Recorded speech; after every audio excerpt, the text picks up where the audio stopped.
You make $1 million a trip, but you got to pay these guys. And if you don't pay them, they're going to kill you. I was kidnapped 3 times, almost ended up being fed to crocodiles. If I had to do this again, would I recommend this to anybody? No. Luis Navia is a former top-ranking drug smuggler for the Medellín Cartel. In his 25-year career, he estimates he moved about 100 tons of cocaine from Colombia into the United States and Europe. His role was purely as a smuggler. He never handled or sold any product. His job was logistics, moving his clients' blow from point A to point B. Born to a wealthy Cuban family who immigrated to Miami when he was just a little boy, Luis fell in with the earliest wave of Colombian drug traffickers who were bringing coke into Miami in the mid-1970s. By the late 80s, Luis had relocated to Colombia, where he worked with all of the major players in the Medellín Cartel, including Jorge and Fabio Ochoa, and of course, Pablo Escobar. He was finally busted in the year 2000 in Venezuela, after the DEA and the Venezuelan military seized one of his cargo ships carrying 65 tons of cocaine bound for Europe. Nobody, and I mean nobody, knows more about the secret world of international drug smuggling than Luis Navia. These days, he's free from prison and running a construction company in Miami,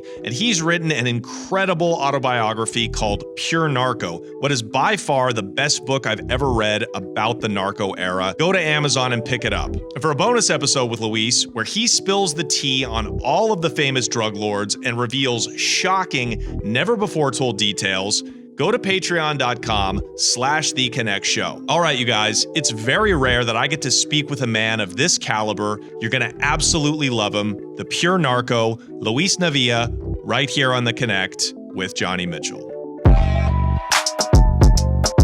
How do you feel being the son of what the communists and the revolutionaries in Cuba under Fidel? They weren't communists, they were just wanted to overthrow Bautista and everybody that was a part of that oligarch. You're from that. Your father was right-hand man with the biggest sugar baron on the island. How do you feel now, years later, looking back?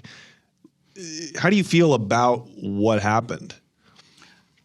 Cuba was the most advanced country in Latin America. You know, the U.S. dollar was equal to the peso, had a fantastic economy. You know, yes, there were poor people. There's poor people everywhere. There's poor people here. There's poor people in Germany. Okay, it's a Latin American country, but Cuba was very advanced. And it had a high level of professionals, entrepreneurs, engineers, a lot of people educated in U.S. universities, because there was a close tie between Cuba and the U.S. So Cuba was on its way to the glory, let's say. There was a lot of progress in Cuba. You know, TVs were coming to Cuba and American cars and industry. The sugar industry was booming. So you think some of that capitalism, because there really was a ton of poverty, a ton of corruption under Bautista, a ton of criminality, literally. You think, but eventually, that would have improved the lives of everyone? I mean, there's a ton of criminality. There's a ton of poverty in Mexico and Argentina and everywhere here. But that doesn't mean you're just going to make everybody poor. You know, Cuba had a great economy. It was moving forward. You know, you had opportunity to go to school. I mean, discrimination, there's discrimination everywhere. You're talking back in 1950s. Okay, but Cuba had the basis from which it could grow into more prosperity. Right. And that was completely eliminated by Castro. Right. Castro just whacked everybody and made everybody poor. Yeah. Cuba is a complete disaster. I mean, the proof is in the pudding. Go to Cuba, check it out. It sucks. It's like back in time. It needs a complete paint job. It's never been painted. It's a disastrous situation where there's no electricity. There's complete blackouts for 20 hours, 24 hours. People are starving. It survives by the money that the Cubans from Miami send it. It has no economy of nothing. All it exports is doctors to these Latin American countries, which is, they're calling it a type of, slave labor. All right. Fantastic prostitutes, though, I will point out. Oh, my God. And yet, it's, you know, you get laid in Cuba, you know, you have some, you know, for a pair of jeans. Right. I mean, you think it's not like Vegas where you pay 10,000. Right. Hey guys, thanks for watching this episode. Do me a quick favor before you move on with it. Drop us a comment. What do you think about this guest? What do you really think? Drop a comment in there for us. And if you haven't already, subscribe to the channel and then hit that notification bell so you get alerted whenever we drop new content. All right, back to the episode. So you think, given despite all of these problems that especially economies like Cuba that basically operate off of one good, which is sugar export, you think if allowed to progress with capitalism over the decades instead of this, you know, violent revolution, you think things would have improved for everybody, even the lower classes? Without a doubt. Okay. Cuba not only had, I mean, a tremendous sugar industry, which the money that flowed from there flowed into other areas that were developing, transportation, the trains, more exports of fruits, tobacco. It had a thriving tobacco industry, tourism industry. And this was back in, you know, 59, 55, 56, when, you know, think about things here back then. You know, the middle class was thriving here back then. Cuba, there was almost no middle class. A better middle class than there is now. Now there's no class. Right. Now, I mean, Cuba is the worst example because it's a total disaster. It's a total fiasco. I mean, everybody should stay away from that Cuban model because it's proven to be disastrous. People are starving. Look, I'm not defending communism at all. I just wanted your perspective because, you know, for people. Communism, who's the true communist? Jesus Christ. Yeah. The guy that would sit down and share the bread and share this and share that. So communist? There's no communist. China? No. They're more capitalist than we are. Russia? They're all capitalists. I don't know of any communists. Jesus Christ, about it. Yeah. Che Guevara, the revolutionary. That was about it. And they killed him. And they killed him. The capitalists killed him. Yeah. The people who make money in Cuba, I've heard, are the military and the government that basically pay themselves through contracting. Totally. Yeah. The military elite. That's right. Yeah. Period. Everybody else, I mean, you're not, I mean, it's misery. Yeah. I mean, there's nothing. Okay, so you are born in 1955 in the last golden era of this capitalist, tourism-led, sugarcane-led Cuba. According to this, it's 1958. No. According to Pure Narco, your book, you are. We're not going off one of your fake IDs, sir.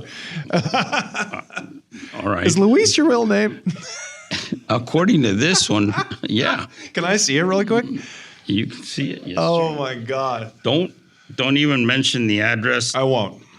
I just want to is. see what a good fake ID looks like in this day and age. I mean, you look like a guy. You look like a white guy from Florida that owns like a pool cleaning business. This doesn't even look like you, dude. Business. Oh, that's so funny. Okay, so your father you're a rich kid, essentially. You grow up as a rich kid. Even after the revolution in 59, your father brings the family over to Miami with, you know, almost $1 million he gets away with, or is able to not get seized. And childhood is good. Like my dad had offices on Wall Street since the late 40s, 50s, you know, trading companies, Galvan Lobo and Olavarria and Company, Sarnico Rionda, trading company, sugar trading companies, largest sugar trading companies in the world, owned by Julio Lobo. And yeah, my dad worked in New York. When we came to Miami, the company had an apartment at the Sherry Netherland Hotel in New York. And we stayed there. Right. I mean, we went to my Uncle Julius's house in the Hyannis port. Of course, Uncle Julius was Meyer Lansky's accountant. That's right. So the Meyer Lansky, the mobster, so his accountant was good friends with your father. They became friends in Cuba because when Meyer went to Cuba, he wanted to build a Havana Riviera, but he also wanted local financing from local banks. And my dad sat on the board of Banco Financiero and Banco de Nova Scotia, which Julio Lobo owned Banco Financiero. So he met Julius Rosengart, which was Meyer's accountant. They became very, very good friends. My dad was never involved in the mafia, none of that. Just the relationship of, Julius coming down as the accountant for the loans, and they became very, very good friends. So then. What's up, guys? This month we're doing something special over on our Patreon. The first 100 people who comment on this episode are going to get a 1-month free subscription to the Patreon. All you got to do is leave a comment on this episode, screenshot it with your phone, DM it to our Instagram @NotTheConnect, and make sure to leave your email with the screenshot so we can send you the login. Patreon is where you get all of these episodes, but without the ads, without the YouTube breaks, and you get bonus content. We do behind the scenes stuff. We do bonus episodes, bonus interviews, all the stuff that we can't do and say on YouTube. We get to go crazy and do it over at Patreon. So once again, take a screenshot of that comment, DM it to us. The first 100 people are gonna get a month free, no gimmicks. You don't have to leave your credit card. We'll see you over on Patreon, patreon.com/TheConnectShow. And so when you guys are now in the States, he doesn't skip a beat. He opens up, another sugar conglomerate with other exiled Cubans. You grow up in Miami on Key Biscayne, the island. Key Biscayne. Yeah, and that's just you grow up like a rich white kid, but you're in a Cuban exiled community. Your father's this upstanding guy. It reminds me of like my childhood. There's so many parallels here. Your father's this impeccably dressed, very well educated, has his life tight. He keeps it tight, and you're just not like that. You like smoking pot. You liked 70s rock and roll.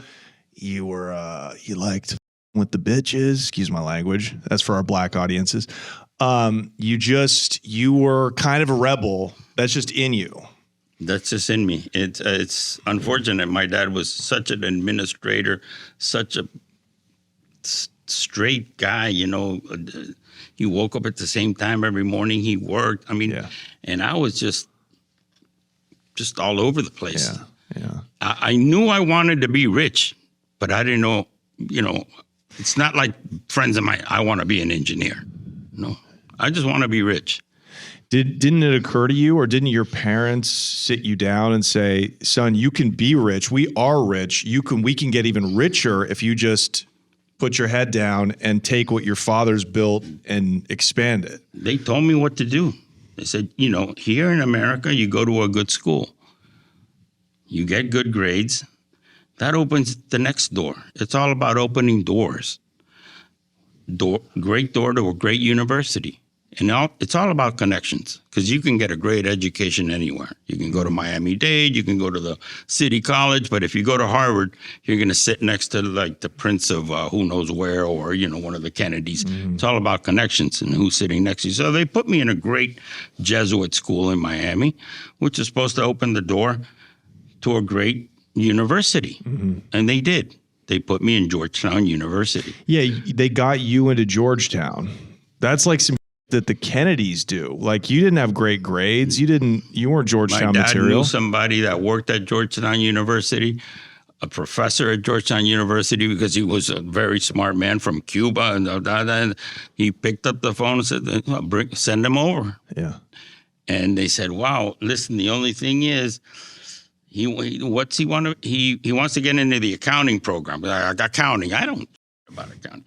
Well, we'll switch him into accounting next semester. Right now, there's an opening, and there's in the Portuguese department. We need somebody. They would have brought an orangutan from the zoo and put him in the Portuguese department. Of course, my dad paid full tuition, the whole 9 yards. So they put me in Georgetown University. Yeah.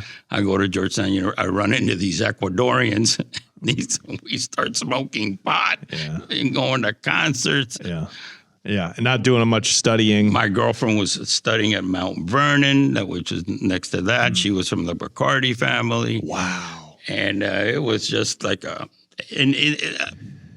bad focus. I could have been at Georgetown, really taking it seriously, disciplined. Edmund Walsh School of Foreign Service with my dad's connections. I could have gone to work for a sugar mill in Brazil to get some training and learn Portuguese. And the Portuguese, I never went to class. No. You could have been richer. You could have made more money than you ever made in the drug game. Without a doubt. When all this came down in Georgetown, I said, okay, so you're back in Miami. Let me hook you up with New England Mutual. Okay, yeah, just for people, company. You've kind of flunked out of Georgetown. You couldn't hack it. Yeah, and I came back to Miami. And you handled some coke. This is important, just as an aside. You got introduced to a little bit of yayo when you were at Georgetown, I believe. Yeah, because I had some friends in Miami. I said, wow, the ounce here is like $3,000. Over there it's $1,200. So I had a couple of friends fly up and bring up 9-10 ounces. And then I started $3,000 an ounce back then. That is unbelievable. Yeah, and but in Miami it was $1,200. Yeah. So I started doing a little of that, and then later on when I started working with Poli and stuff, I used to get a kilo and send it up to Boston. Mm-hmm. Nope, not with Poli. No, with Poli I never did that. That's when I got back from Georgetown. I continued sending, but then I started sending to my friends that were studying at Babson. And then I would send them like half a kilo, stuff like that. They would ounce it out, gram it out, make money.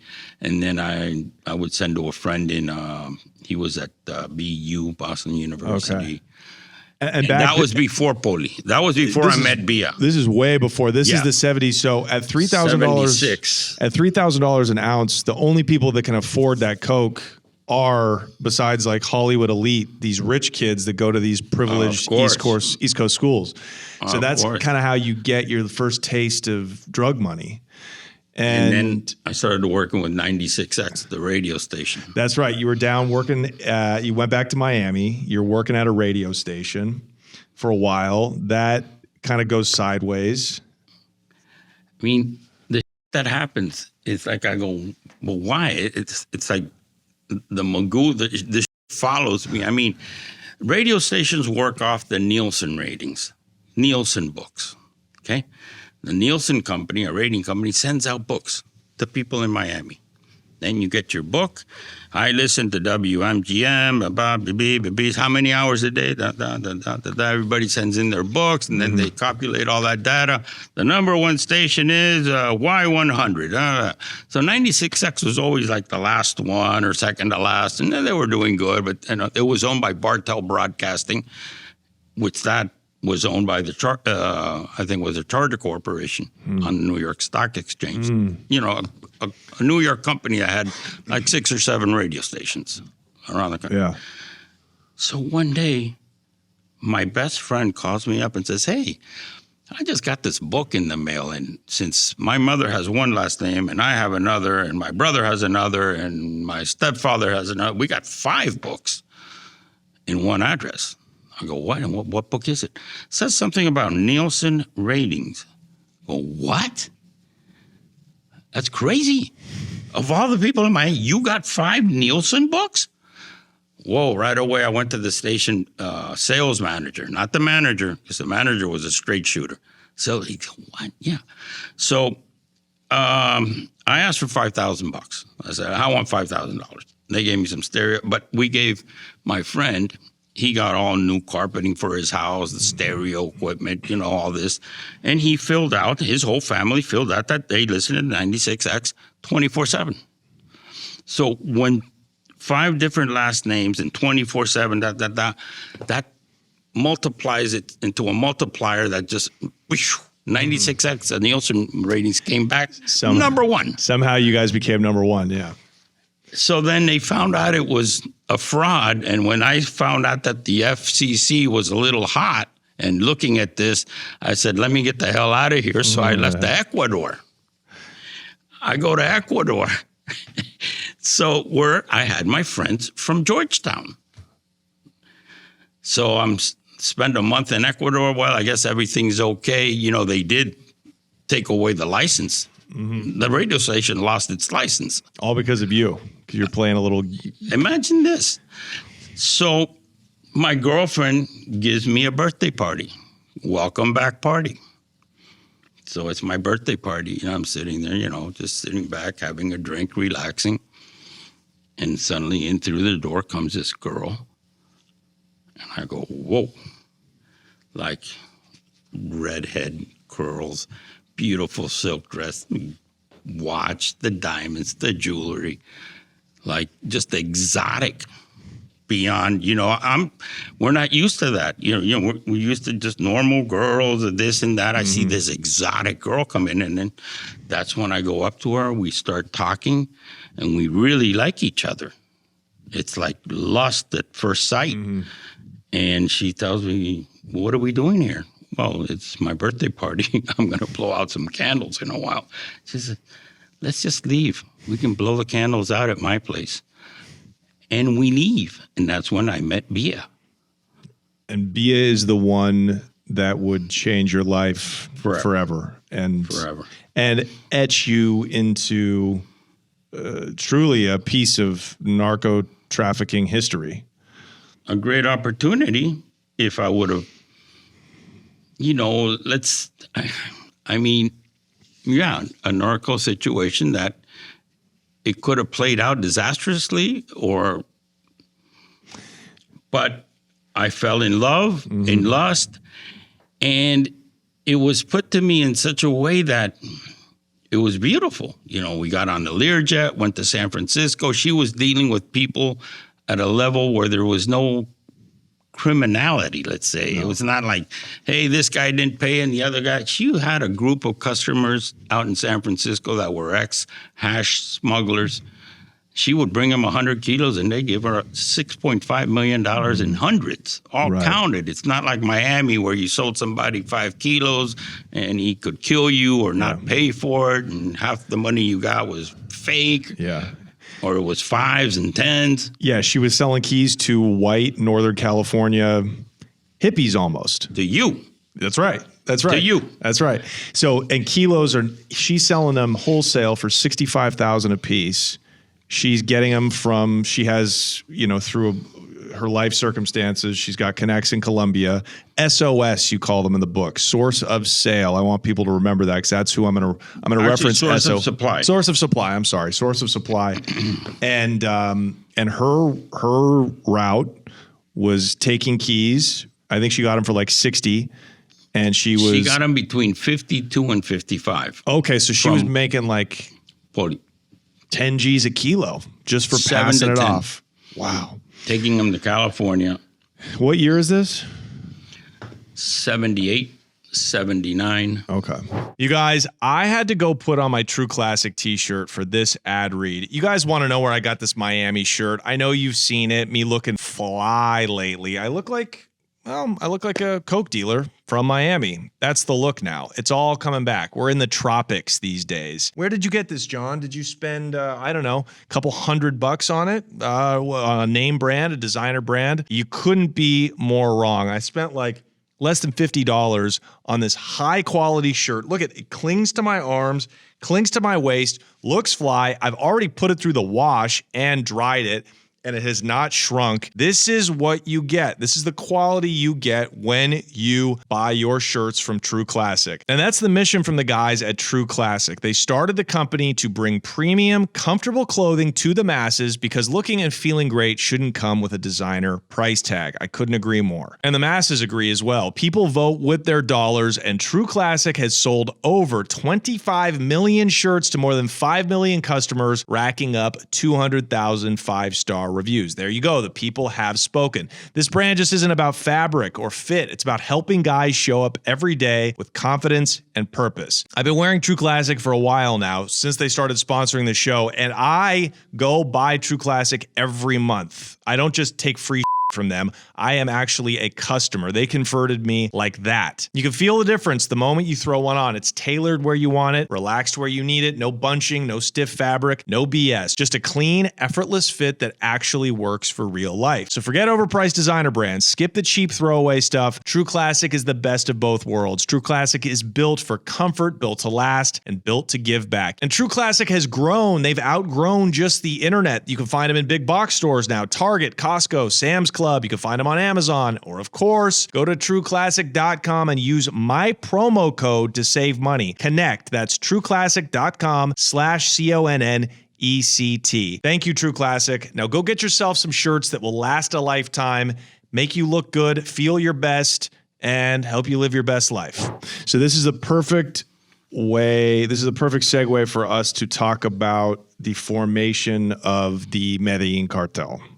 Can you explain in the best way you know how what the Medellín Cartel was, what it was not, what people get wrong about it, and who the top players were? Most people know who those are, but... The Medellín Cartel was an opportunity. A group of guys from Medellin, from Antioquia, they found a lucrative product in cocaine, okay? Remember, Carlos Leder was in jail here, and they knew that cocaine was up and coming. Cocaine was an up and coming drug. Now, the Medellin Cartel didn't start with Pablo Escobar. There were players older than Pablo already involved, like Manuel Garcés was one of them, Pepe Sarmiento, el viejo Pepe, Evaristo Porras was, down in Leticia making this stuff.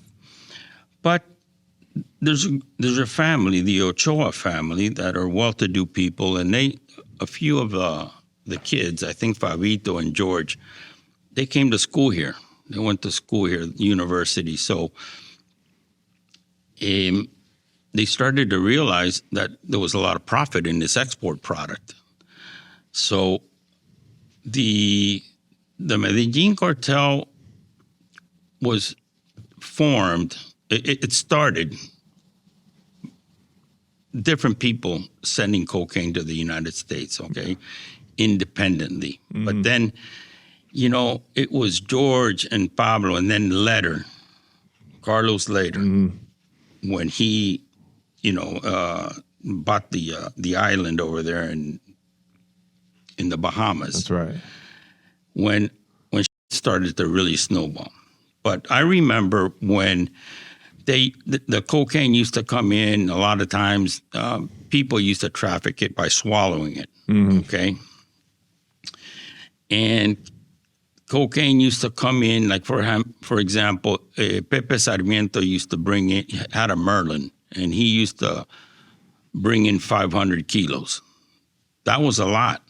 That was a lot back then. That was a lot. I remember because, Poli used to tell us that, Pepe brought in 500 kilos, and his cut, he had 100 kilos, and then, another group had so much. But the Medellin Cartel, yeah, it was formed by the Ochoas, Leder, Pablo, the Mexican. Gotcha. Rodriguez Gacha. They were the ones that gave it form. That's right. That it was born before, yes. Independent people sending coke, yes. I mean, coke has been being sent for years. But these guys really put it together. And the Ochoa brothers, if you ever meet Jorge, he's a very, very, very smart man. George Ochoa has the capacity to be the leader of the biggest government. Yeah. And an extreme personality that makes you feel very good. He could make a beggar feel good or a rich guy feel good. Right. He's un manejo de gente, un don. Yep. Eso es un don. So he was able to, you're dealing with a lot of volatile people here. Okay, Pablo has its volatility. Letter had his volatility. The Mexican was a very strong, straight shooter, violent guy. He was el brazo armado del cartel de Medellín. Right. He was the armed, the military armed. Yeah, you don't them, but they all got together and they consolidated el cartel de Medellín. And then when they kidnapped Jorge's sister, Marta Nieves, they formed El MAS, Muerte a Secuestradores. So that kind of even united them more. Right. And they kind of, then you had the guerrillas, guerrilla groups, El M-19, La FARC. They had to unite against them too. So there were a lot of factors that not only coke exportation, but there were a lot of internal factors in Colombia that united them, made them very strong. And, you know, this wasn't as organized as like a Fortune 500 company. Even just according to your book, it's drug traffickers who have their own networks, their own routes, right? But they all kind of share in the transport and information that involves moving cocaine to the United States. And Pablo, essentially, the Ochoas, it sounds like, had the distribution, were the first ones to open distribution in a big way in Miami. Is that correct? Yes. Which is the most important thing, because you gotta sell it when it gets here. And they were the first ones that started bringing Colombians to the States in order to move product. Right. The armed, obviously the armed guy was Gacha, right? El Mexicano. Yeah. And his role was in Colombia because the big rep for the Medellín Cartel back then here in Miami was Rafael Salazar Cardona, which was later killed in Medellin. Right. And he was the guy featured in the first Cocaine Cowboys documentary, Rafa. Rafico. Right. Yeah. I Did you know him? I met Rafico. We were in Bucaramanga, and I met him under strange circumstances. He was smoking base, and he had a gun taped to his hand. I was with a guy, Lucas Otero, and it was a very brief moment, but Rafico's quite a character and very tough, and he's featured in Cocaine Cowboys, I think, and so on and so forth. And then, but the thing is that, remember, source of supply mostly is coming out of Peru, okay? So then the Medellín Cartel starts making money, and they consolidate all this money into buying most of the production coming out of Peru. So they start consolidating and controlling the product. I mean, cocaine, there's a limited amount. It's just not something that grows everywhere. So they start consolidating this, and they start sending most of their planes, mostly they use Senecas to go down to Peru and have their labs. And then they had their first big lab, Tranquilandia. So it was all about controlling the source of supply. So they were the source of supply. And thus the price. So then everybody went to Medellin. Right. In 1980, for example, all the action was in Medellin. All the players were going to Medellin. Then there was the Ochoas, there was, gotta say, there was Pablo. And then they had their very close associates, like Fernando Galeano, Kiko Moncada, El Mono Lopera, Marulo and Pereira, Pablo Correa. You had all these other satellites. Right. These like associates. Right. These almost associates, right. Every tiny little region in Antioquia outside of Medellin had these junior kingpins, these drug kingpins. Right. You had Mono Lopera and Marulo and Pereira. Then you had Medellin, which you had the Ochoas, Pablo, and Pablo Correa. At one point, eran los dos Pablos. At one point, Pablo Correa had more merchandise in the U.S. than Pablo Escobar. Right. Okay, but you had the Galeanos, the Moncadas, and they all had their own routes. Yeah. Their own thing, and they're all feeding. But Pablo kind of had a piece of everything, and so did the Ochoas. And then El Mexicano had his own product. He had Centavo, which was a great product. Right. So the And Coke, he had more money than all of them put together. the Coke wasn't the same. That's what's interesting about this. No, different People sources. forget it. Cocaine, just even in Colombia where they make it, isn't just one. It's not like Coca-Cola. It's one uniform product. Some people got that bomb. Yeah, some people don't care about the quality. I remember the Piedrahitas used to send some real cement in that. But then they started to realize that to keep a market, you have to have good quality. The Mexicano came out with a Centavo. And then I think it was the Ochoas that came out with the blue boxes. Those were killer. Remember, first they came as football. And for logistical purposes, to transport, round is not a good shape. So they started doing boxes. Right.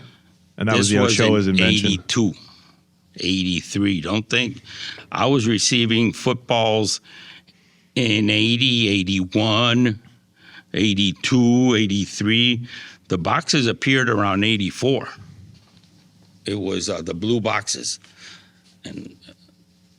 But So- Reina was another mark that was unbelievable, owned by the Mexican. Right. Now, and all these different drug routes, most of them still going through the Caribbean. Yes. All of them really in the early The 80s. bulk of it Yeah. through the Bahamas. Through the Bahamas. Yeah. And later, Airdrop. that's why Carlos Lehder became so wealthy, because he was the one that really controlled that. Snowballed it. Just incredible. Billionaire. All of these guys were. Pablo was different because Pablo was such a bandido, such a gangster, that if you had a great route, he would come to you and say, "Oh, you're moving 500 keys? We'll take 300 of mine." And usually if you refuse, most people didn't refuse him, but if you refused, you'd end up getting whacked. Yes, and also Pablo had his cousin. So Pablo was doing his thing. It was Pablo's playground. He got into politics. So he was playing politician. But while he was playing politician, he had Gonzalo, his cousin, Gaviria. Gustavo Gaviria, who was the real brains behind the logistics of his operation. So Gustavo was very organized. So Pablo didn't have to worry about money. I mean, he had his money and your money and everybody's money, but Gustavo had a lot of money and he made a lot of money. They both made a lot of money. But he went off, in politics. Then later he went off on the war against the government. But he always had a lot of, obviously, the amount of money coming into Medellin was incredible. Why do you think that the Ochoas never had to bow to Pablo Escobar? Like, we're never killed by him. There's a bunch of Ochoas, but, a lot of people. You have to know George to see what kind of personality he is, and very smart. And they came from well-disciplined brains, which was George's dad, the old man. Very respected and kind of, they were the ones that were able to keep everything together. And they were very respected. And the brains and the ability to run things the way they did is why they got hurt, in the sense, Fabito had to do, 30 years in jail. But they were the real ones that kept the Medellin Cartel together. I mean, Lehder, the whole story, he lost it, and they just had to give him up and send him to the U.S. They kind of did that to see if extradition was really true.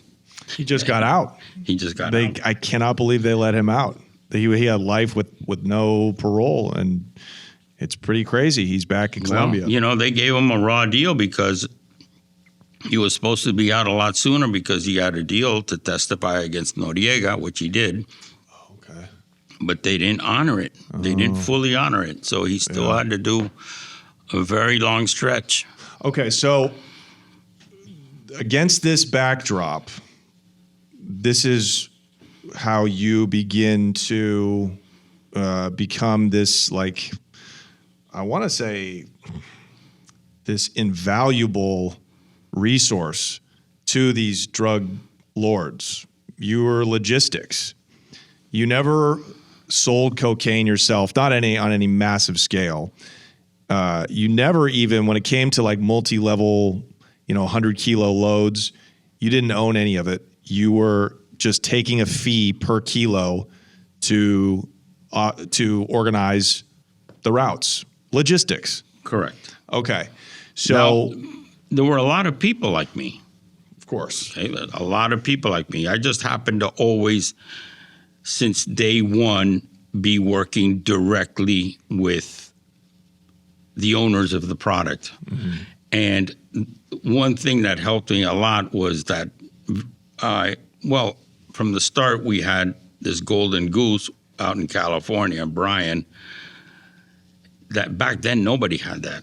Back then, not everybody was selling 100, 200 kilos a month, like clean and, 15 million every month coming in. That was golden. Right. So with that reputation, then when I decided to go to Colombia, because, we opened up Mexico also.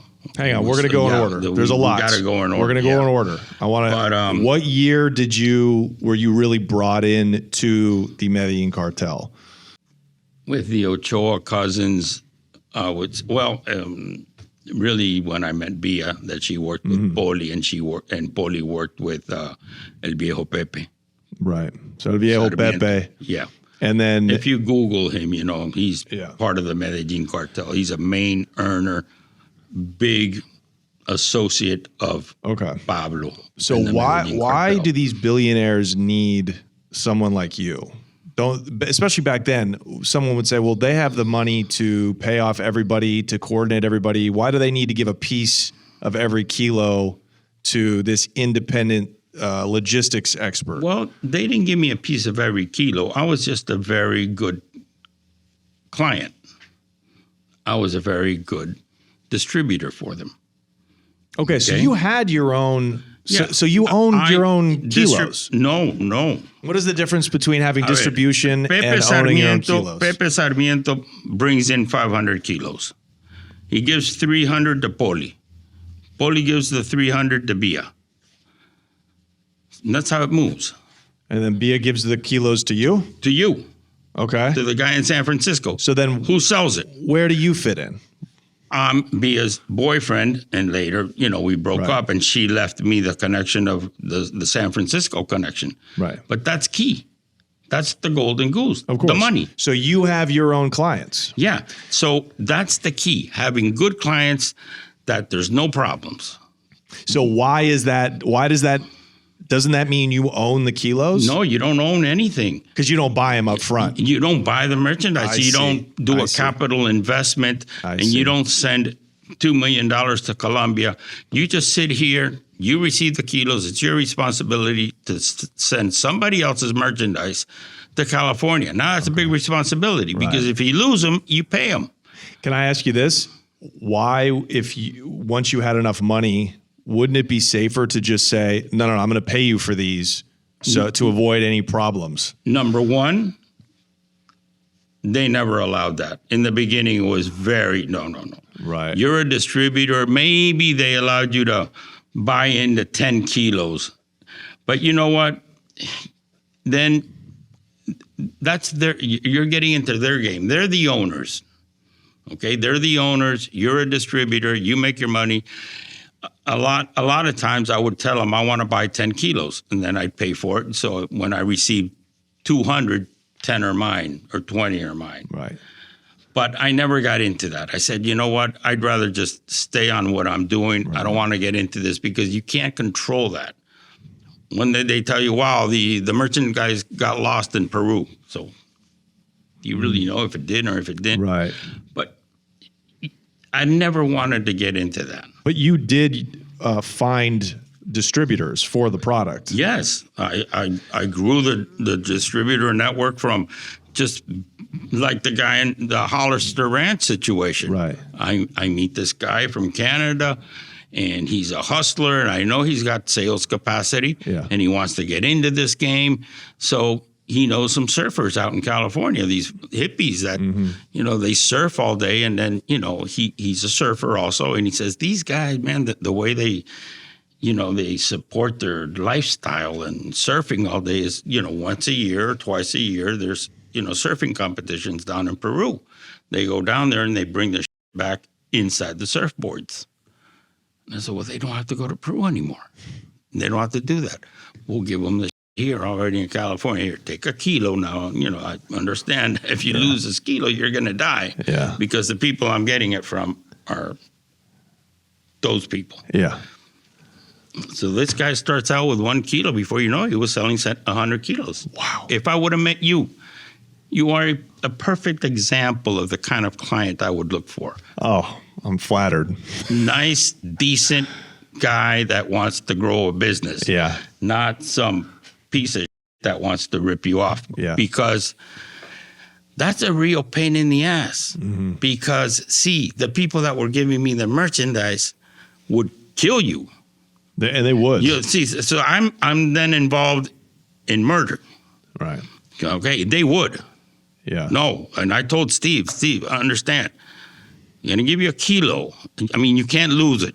Because if you lose it, then you're going to have to go to your dad and get the money, who was a very rich rep for some razor company in Canada, or whatever. But you got to pay these guys. And if you don't pay them, they're going to kill you. That's why Paulie always told me, just work with that guy in California that Bia turned you on to. Don't try to work with any of these local yokels, because we're going to have to kill them, and then it's a mess. Right. So you have a golden thing here. Perfect. So when you this is totally clear now. So you are just like an emissary, a salesman. You are the brand ambassador for Medellin cocaine. One of them. There's a lot of people. Remember, you've got this whole Willie and Sal situation going on in Miami. You've got other players bringing coke, working for other groups in Miami. You got a lot of Cubans out there doing 5 kilos, 10 kilos. I just happened to have a very good route early in 78, 79, because Bia's sister marries an American guy who happened to be the #1 hash smuggler. So these guys are real professionals. These guys they're into logistics. They're into buying freighters, buying boats, bringing in Thai stick from Thailand, hash from Lebanon, going to war-torn Lebanon in the 70s. These guys, they were like my mentors, because these are the real smugglers. These guys know about logistics. These guys would sit around waiting for a trip to come in for months. And they'd have $10, $20 million just sitting around. They wanted to have nothing to do with cocaine. They did it as a favor to Bia. And I remember the first time, well, okay, bring us some of that stuff that you say is so popular in Miami. Well, how much? Bring 100 kilos. 100 kilos? Nobody orders 100 kilos just like that. Sure enough, 100 kilos, $6.5 million. And then again, then you become just that. I mean, you don't need a lot to be great. Yeah. And that built it up. And then everybody wanted to work with me. Right. So then I worked with the Ochoa cousins, the Piedrahitas, Pablo Correa. Then I started to bring in contact and make my distribution network, larger by meeting other people that I would think would make good clients. Right. Like Steve, that, he built up that whole Hollister thing from 1 kilo. Steve was moving 100 kilos a month.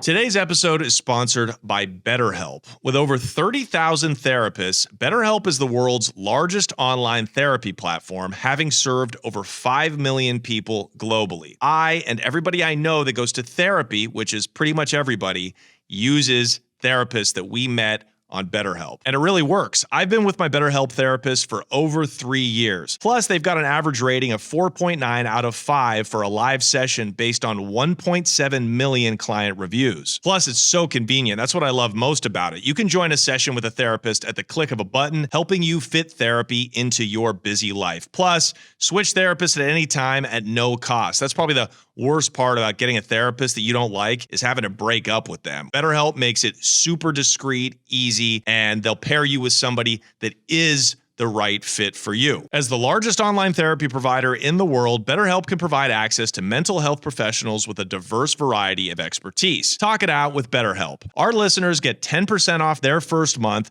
at betterhelp.com/connect. That's betterhelp.com/connect. Thank you, BetterHelp, for sponsoring the show. Did you know there's an online cannabis company that ships federally legal THC right to your door? And they've found a way to combine the THC with carefully selected functional ingredients to target nearly every mood and health concern you can think of. I'm talking about Mood.com's incredible line of functional gummies. Forget one-size-fits-all supplements that only get you high. Mood's functional gummies are optimized to kick in as little as 15 minutes and take you to the mood you are looking for. Yes, this company is so good, they have gotten it down to a science. Whatever you feel like, you're anxious, they've got a gummy for it. You can't get your piece hard, they've got a sexual stimulant. I mean, these dudes are scientists with their stuff. Truly, Mood has something for everyone. The Mind Magic gummies are great for deep work and creativity. The PMS support eases cramps and balances mood swings. Dude, that is a gift for your chick. Or again, my favorite, the Sexual Euphoria gummies to help you feel ready for action and turn every touch into a full body experience. Listen, you can find gummies to just get you high pretty much anywhere these days. That is a fact. But Mood's functional gummies combine premium, federally legal THC with targeted botanicals to help you get into the perfect mood, usually in as little as 15 minutes. And everything ships discreetly right to your door. No dispensary lines, no awkward conversations, just better days and nights delivered to your doorstep. All right, my beautiful listeners, check it out. Not only is every Mood product backed by a 100-day satisfaction guarantee, my people, my fans get 20% off their first order when you use promo code CONNECT, CONNECT.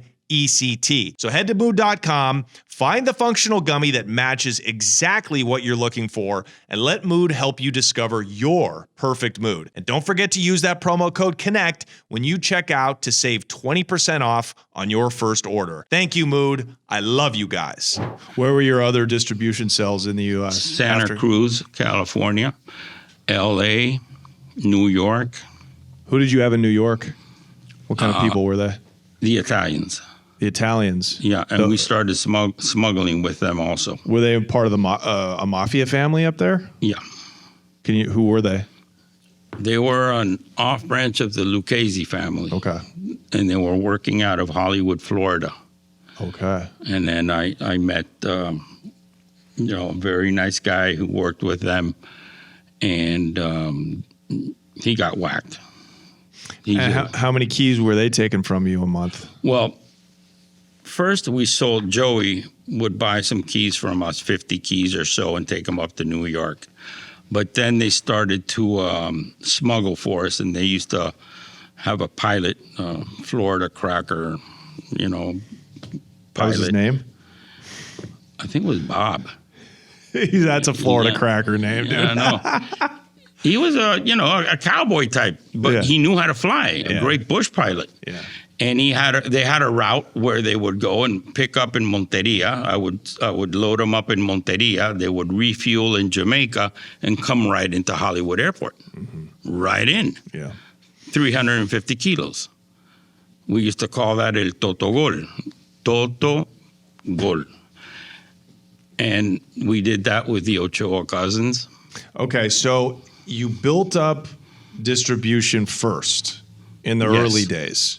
Distribution, that was key. And then they get word, these junior bosses, not, Pablo Escobar himself, not Jorge Ochoa himself, but the people, their associates, they're finding out that this kid, this young Cuban American, has got all these distribution networks.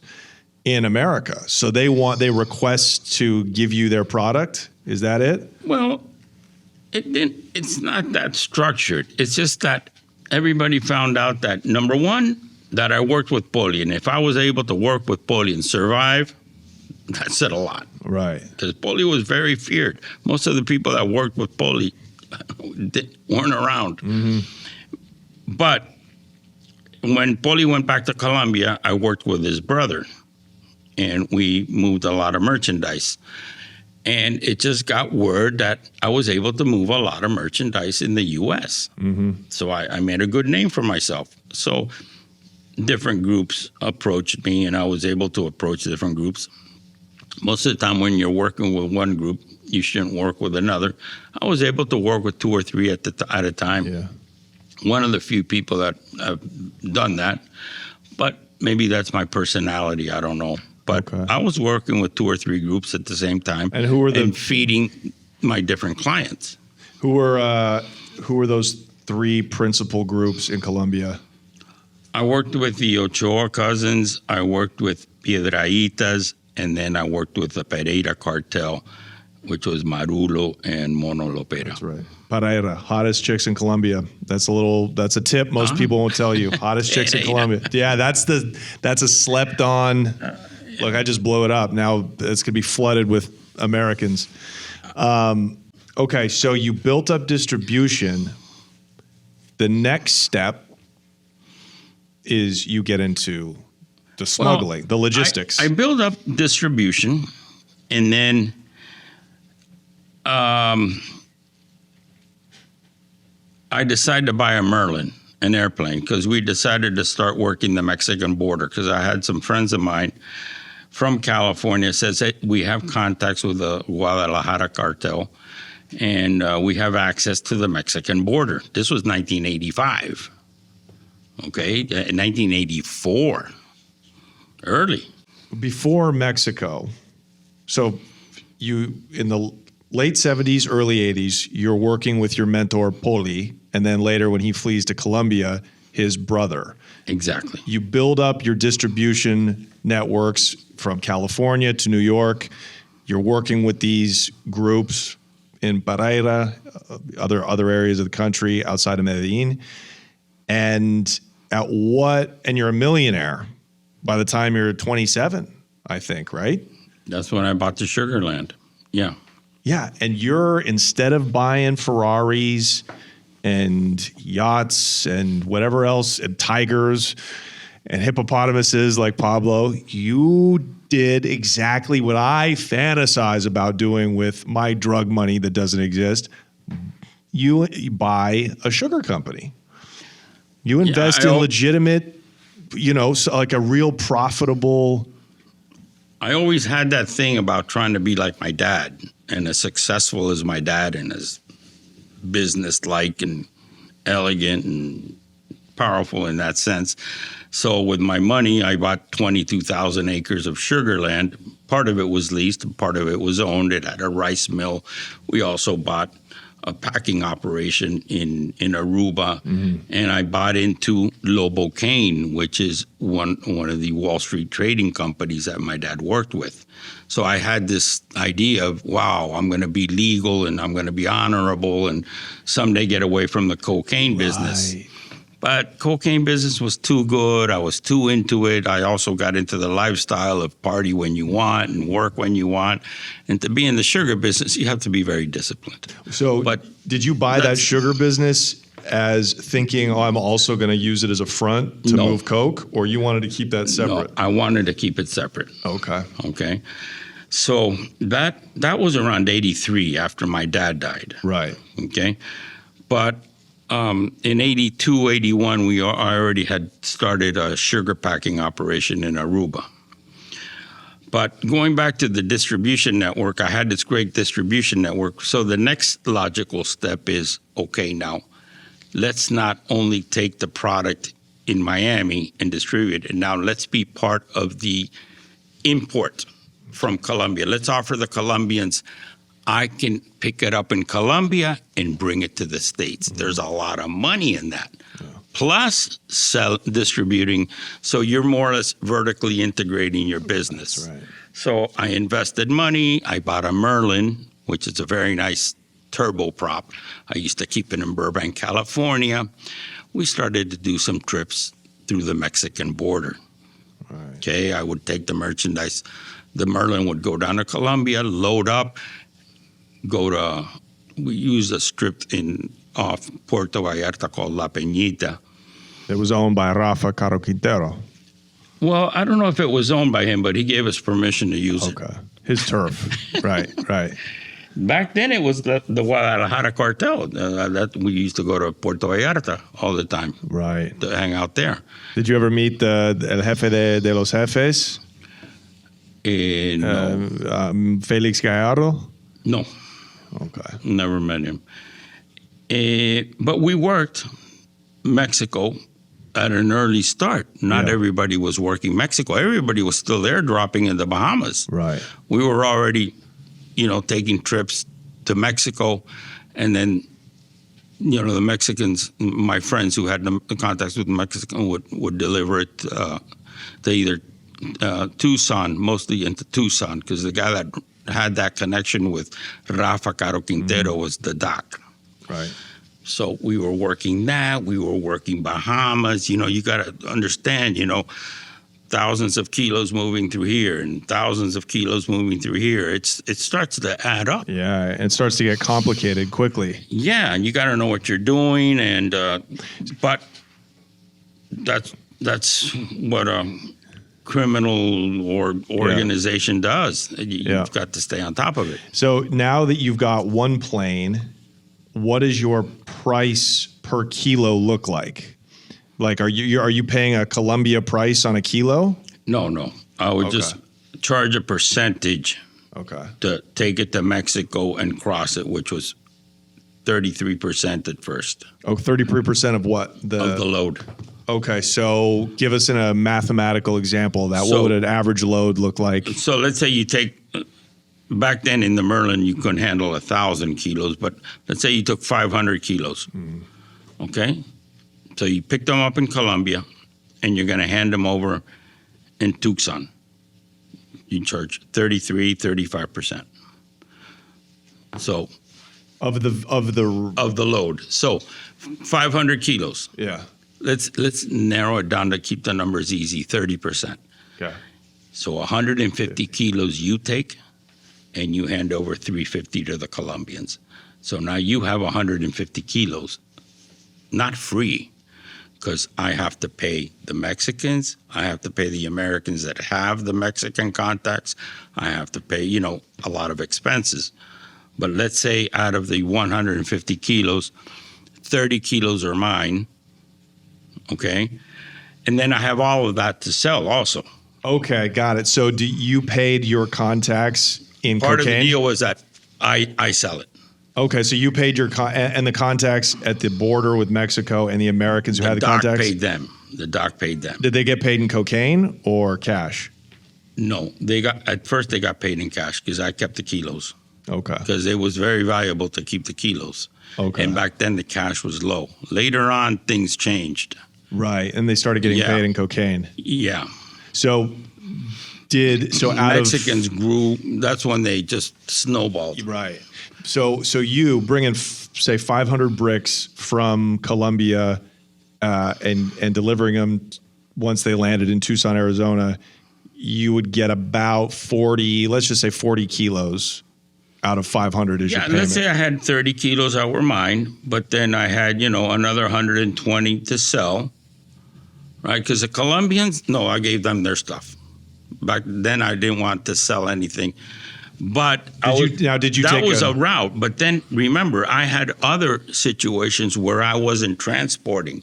I was just receiving, like I was always receiving, 300 kilos to sell from this group that I had nothing to do with the transport.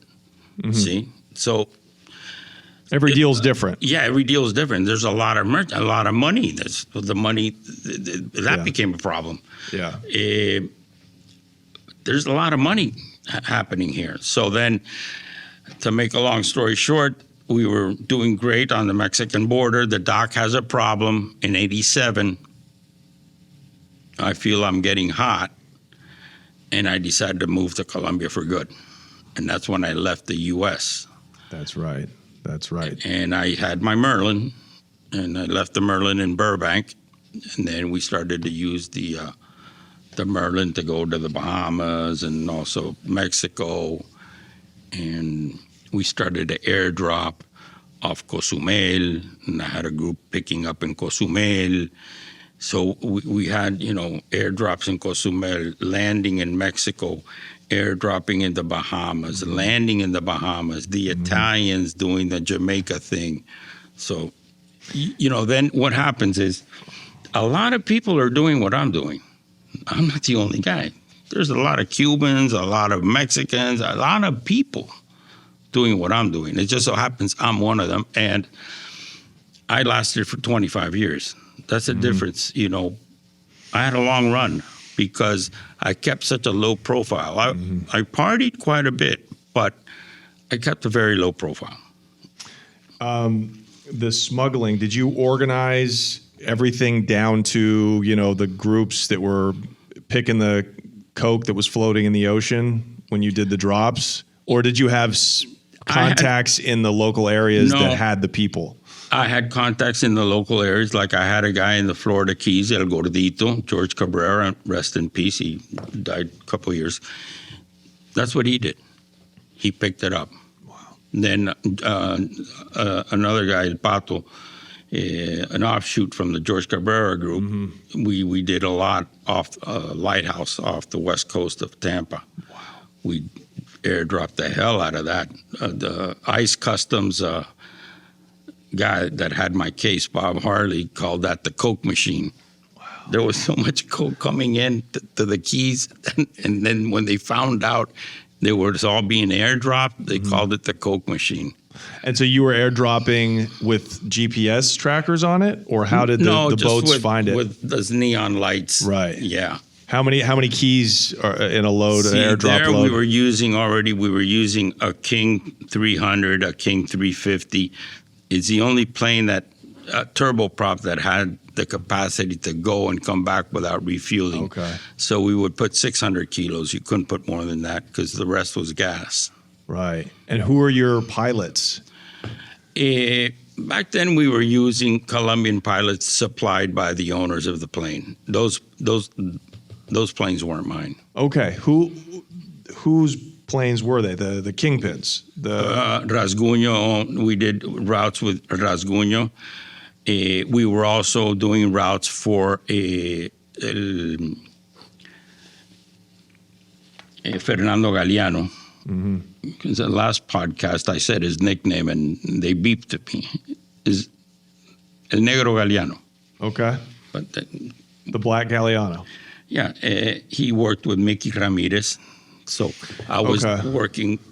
First, I started working with Galeano and Mickey Ramirez. Right. And then I also used that same route later with Rasguño, who, after they killed Pablo, became a very, very powerful figure. He was the head of the Northern Valley Cartel. That's right. That's right. And so I worked with him also. Okay, so if somebody came to you, if Rasguño came to you and said, I got to move 600 keys, here's my plane. So you'd only use his plane when you were taking his stuff. Oh, yeah. Right? Yeah. That definitely. Yeah. I would tell him, listen, I was working with Marulo, and it got to a point that, I was moving so much stuff that Marulo says, listen, I'm going to turn you on to somebody that can really, cover that much merchandise. And he turned me on to Rasguño. Now, when you recommend somebody in this business, you've got to be very sure of what you're doing, because if something goes wrong, they're going to charge you. You recommended me that guy. He lost the load, you pay. Since Marulo was a very wealthy man, they knew he could pay. But he felt, I never had a loss. I never lost the load with Marulo. Wow. So he said, he turned him on, and then I became very good friends with Rasguño, and we started working together. Okay, so up until before you moved to Colombia, flee to Colombia, I'll say, how much coke are you bringing in every month in 1987? In 87, between one thing and the other, between what we were bringing in through the Mexican border and receiving in Miami, 2,000 kilos a month, more or less. Okay. And that's like a drop in the bucket compared to what's coming. Right. This is still the time before the big freight ships are moving, multi tons it's planes that can only take 500 bricks at a time. Exactly. But the price of coke is still very high, even though you guys have dropped the price. Of coke started to go down. For sure, because you bring in so much I in. remember selling coke in LA for $13,000 a key when I used to sell for 62, 65. I mean, this is crazy. And then down to 50. But I remember offloading in LA when we were working with Marulo. For example, I went down to Colombia, so we started working with Marulo, a certain route with a guy called El Tío. And we did like in a matter of 10 months, 9 months, we did like 15 trips with a Cheyenne 2, then a Cheyenne 4, into Guaymas. And, just that, it's a lot of merchandise. Mm-hmm. And then we used to receive that in LA. That we used to sell.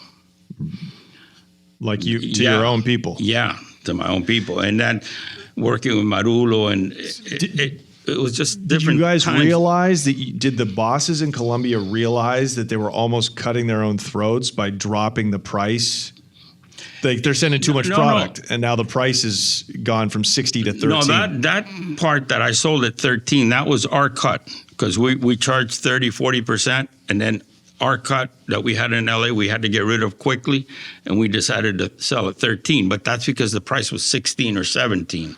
Right. But the price went down drastically. Yes. So did the lords, did the I'm going to call the top three, Gotcha, Ochoa's, Pablo, did they at one point say, okay, we got to limit how much we send? Not really, because then, Cali came into the picture. Everybody started work. I mean, you had the Cali cartel, Medellín cartel. You had Julio Nasser in Barranquilla, and you had Julio Zúñiga, and you had a bunch of people in the coast, and you had, this thing's a massive coke machine just sending coke up. I'm just one guy. The thing is that everybody knew me in Colombia. I had very good credit. I just grew and grew and grew, and then I went down there to live there. So I was a Colombian. I married in Colombia. I had my kids. I mean, everything. So I was very integrated into that whole structure, and they knew me from years. Okay, so the answer to my question is no. There was too much competition for just Medellin to be like, hey, we're not sending any more coke. Yeah, they got to just send it. They sent it. All right, so just to get an idea, when I was in Europe, we were selling for $30,000 a key, wholesale. Wholesale prices in Europe are now at $15,000 a key. There's more cocaine being produced now than never, ever before. Yeah. Okay, right now you have Brazil as a major, major exporter of this.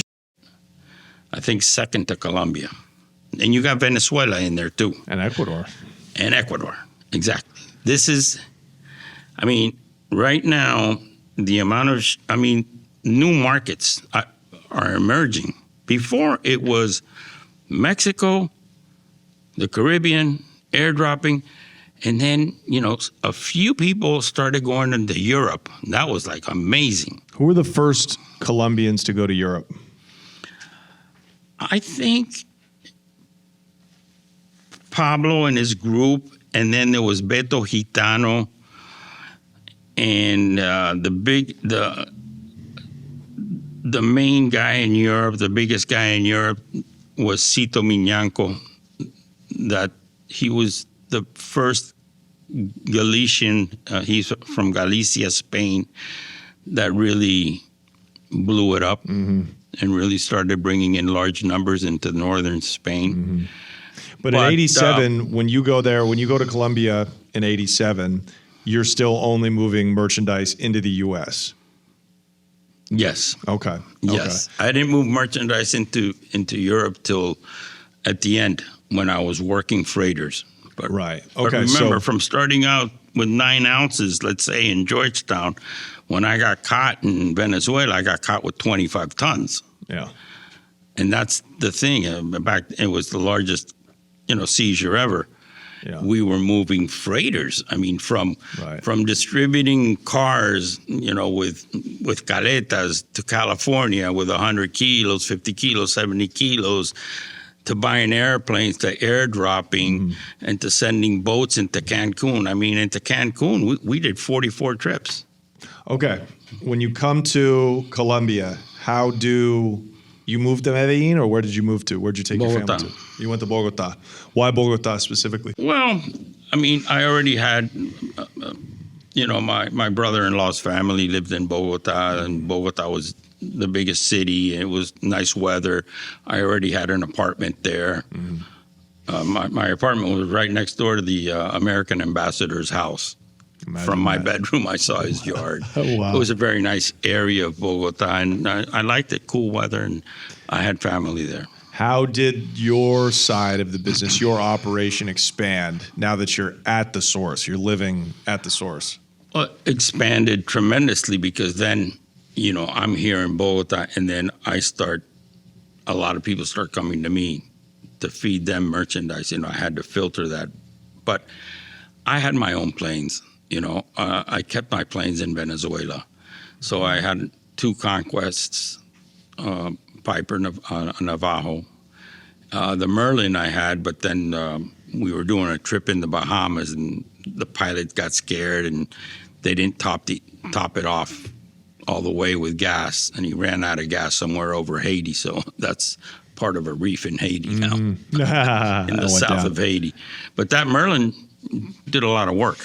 Merlin was a beautiful plane. Okay, so now you're not necessarily using other Kingpin's planes. You've got your own fleet. No, I got my own, but always using other people's planes at the same time. Right. For example, those trips that we did with El Tío, with Marulo, we were using somebody else's planes. Okay. They weren't even Marulo's planes. They were Vicente Rivera's planes. Vicente Rivera, for example, talk about the start of the Medellin Cartel. Vicente Rivera was at the start of the Medellin in the early 70s. I mean, Vicente Rivera, a name you never listened here. And we were using his Cheyenne. Right. Okay. And just people like that. I mean, there's people I know that are still around today that have never been caught. And, like, for example, there's one person back in 1990, they were doing 6,000, 7,000 kilos up to Mexico. Every month? Every 3 months. And this was one guy who had a great client. They called it El Cantante, who had his hookup in Tijuana. And so, like him, there were 20. Yeah. And like me, there were 50 or whatever. It's a huge, It's a huge business. It's a huge business. And one load successfully through of 6,000, 7,000 kilos, you could retire on. Oh, yes. So you got to assume this man's a billionaire. And he bought these huge shrimping operations off Mazatlan. Yeah. And he's around. He's never been arrested. And he got out of the game? He lives in Europe. Yeah. A billionaire, multi-billionaire. Yeah. So you think about how many of those anonymous guys, like looking back on it, Pablo Escobar is a stupid, crazy. He's crazy. He's one of a kind. He's one of a kind. And he got sold on this politics. I blame this guy, what's his name? The guy that got him into Sarmiento, is it? Or Sarmiento? No, not Sarmiento. Slips on mine. The guy that got Pablo into politics. Gabriel Iglesias. I'd have to look it up, but he's a senator or a congressman. That was the up. Yeah. Pablo got into politics. Totally. Things got blown, but Pablo's one of a kind. You'll never have another Pablo, and he declared war on a country. He had a tremendous group of sicarios that lived and died by him, and he was a very powerful man, very smart, and he had great partners. Like later, the amount of money that later made for Pablo and the Ochoas is amazing. Mm-hmm. You know, this guy goes out and buys an island, and there's thousands of kilos. And then you have another, like the Mexican, and but this is a very close group. But you have other offices working out there. Yeah, you know, oficinas they called them. Yeah, oficinas. I mean, So you have the Gulf now, Barranquilla, the northern Santa Marta. and everybody working in Bogota and Paisas, and So so that country, look, there's Northern Valley, Beto Renteria,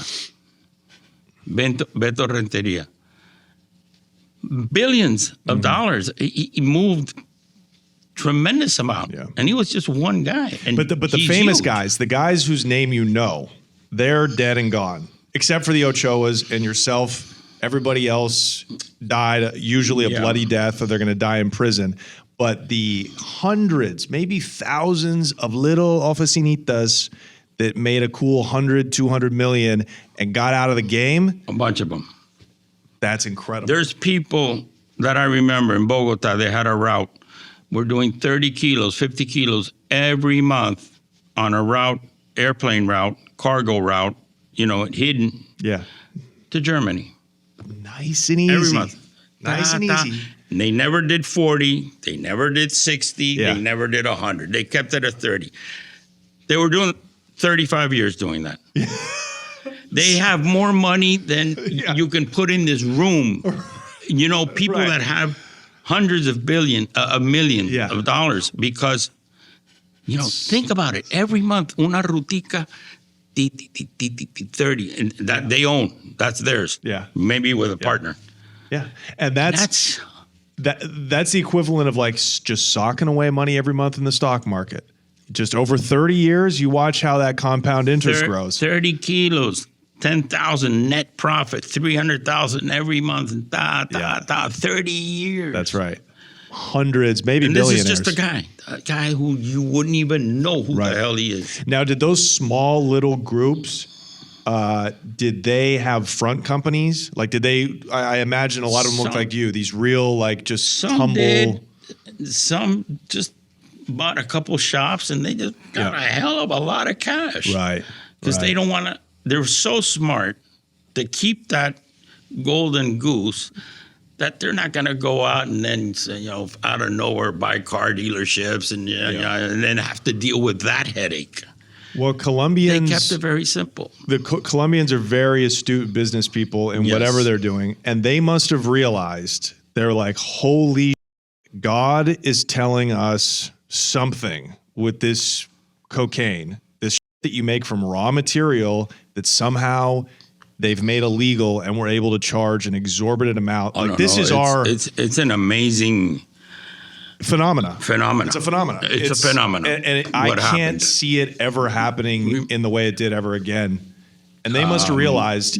No, it was unbelievable. We gotta get it while we can. Back in the heyday of the Medellín Cartel, I mean, you know, hundreds of millions of dollars are flowing in every week. Yeah. Amazing. That's when these guys made it in Forbes magazine and all that. But the amount of money was unbelievable. Even for me, it was but it comes and goes. Okay, so 87, you've got your fleets of your own planes. Do you have your own pilots or do you use the traffickers' pilots? 2 or 3 pilots. Okay. I have one American guy, and then I have a couple of Colombian guys. I have the idiot that didn't top off in Bahamas and ended up in a Haitian prison.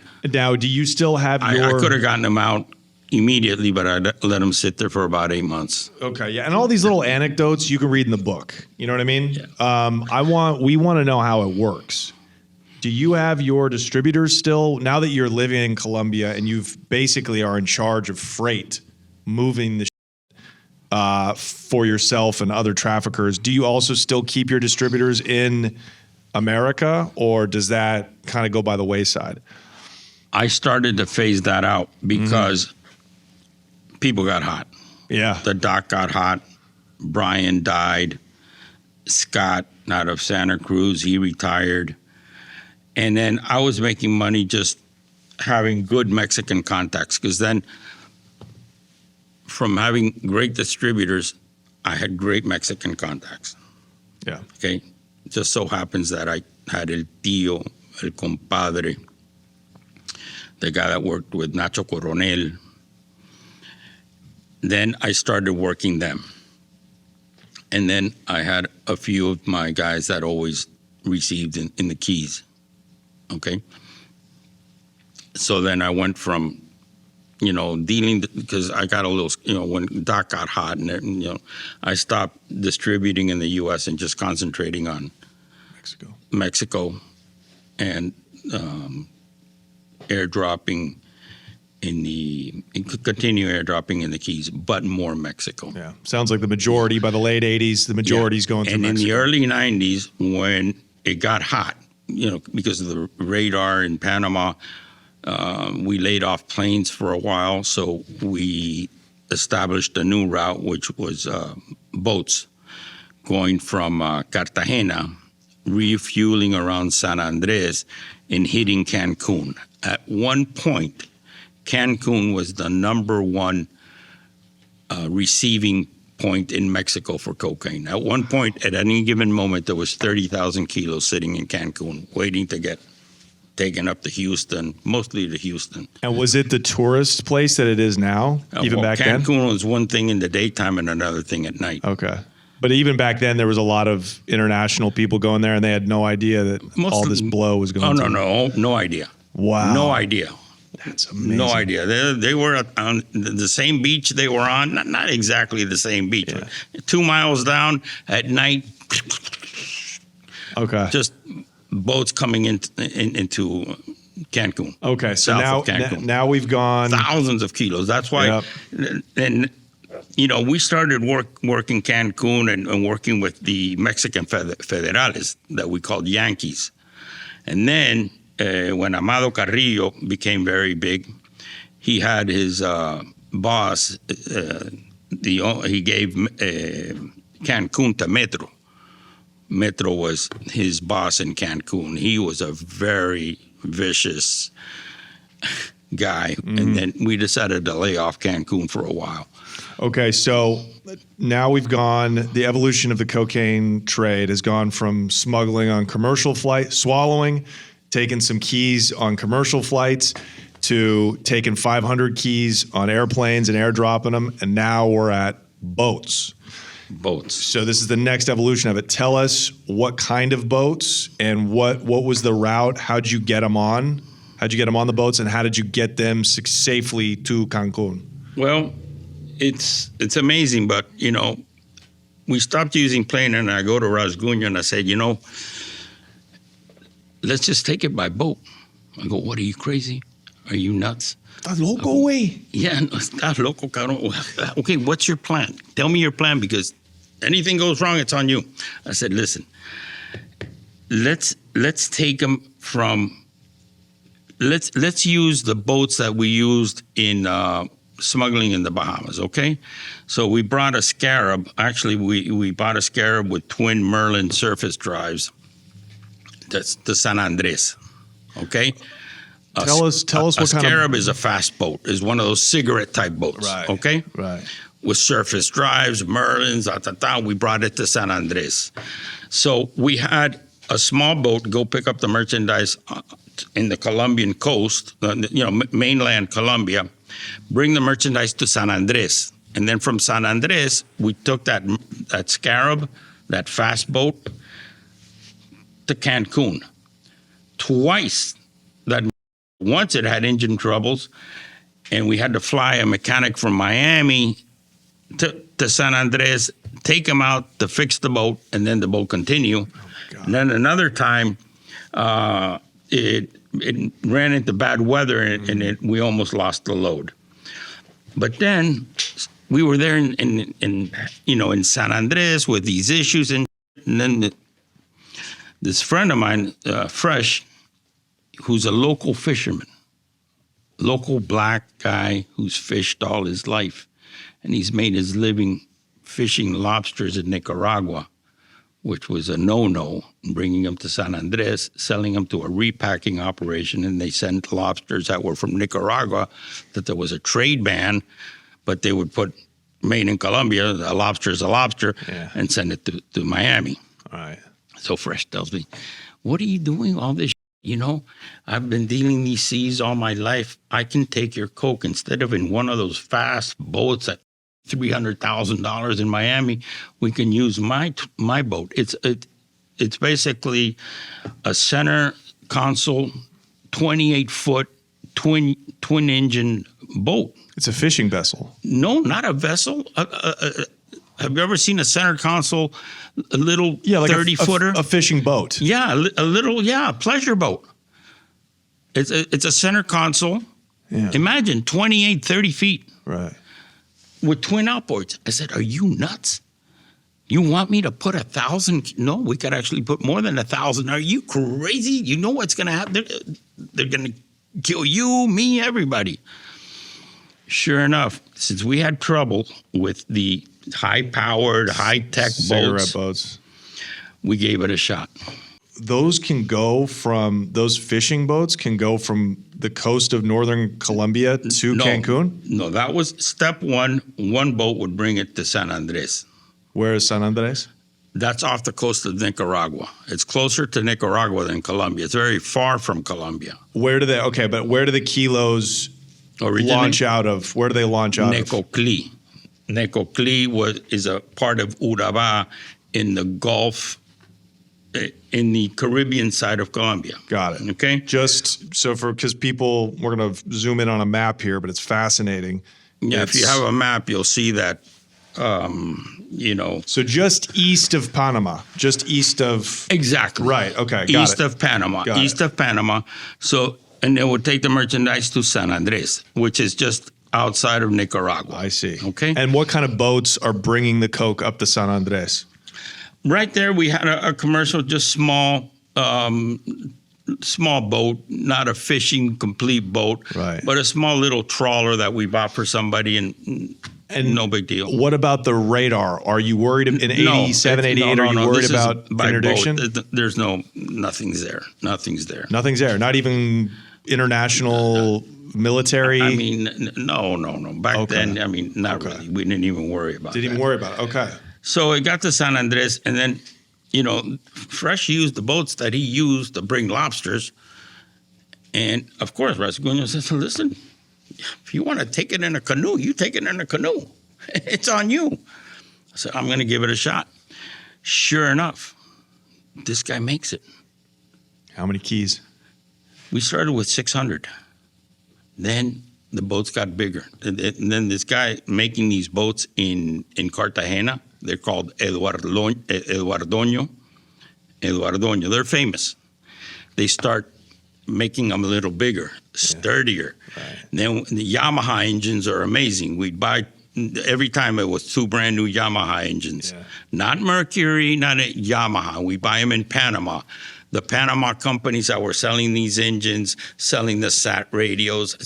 There was one company, millions, Eduardoño in Cartagena, millions making these boats. Because then everybody hopped on that bad. Well, we started it. Wow. And I was in San Andres and we started it. And then from having trouble with the, high performance boats, these little, and then when they hit bad weather, let's say bad weather was coming, all the coke was wrapped for weatherproofing, right? Right. And they went in tulas, 30 kilos to a tula.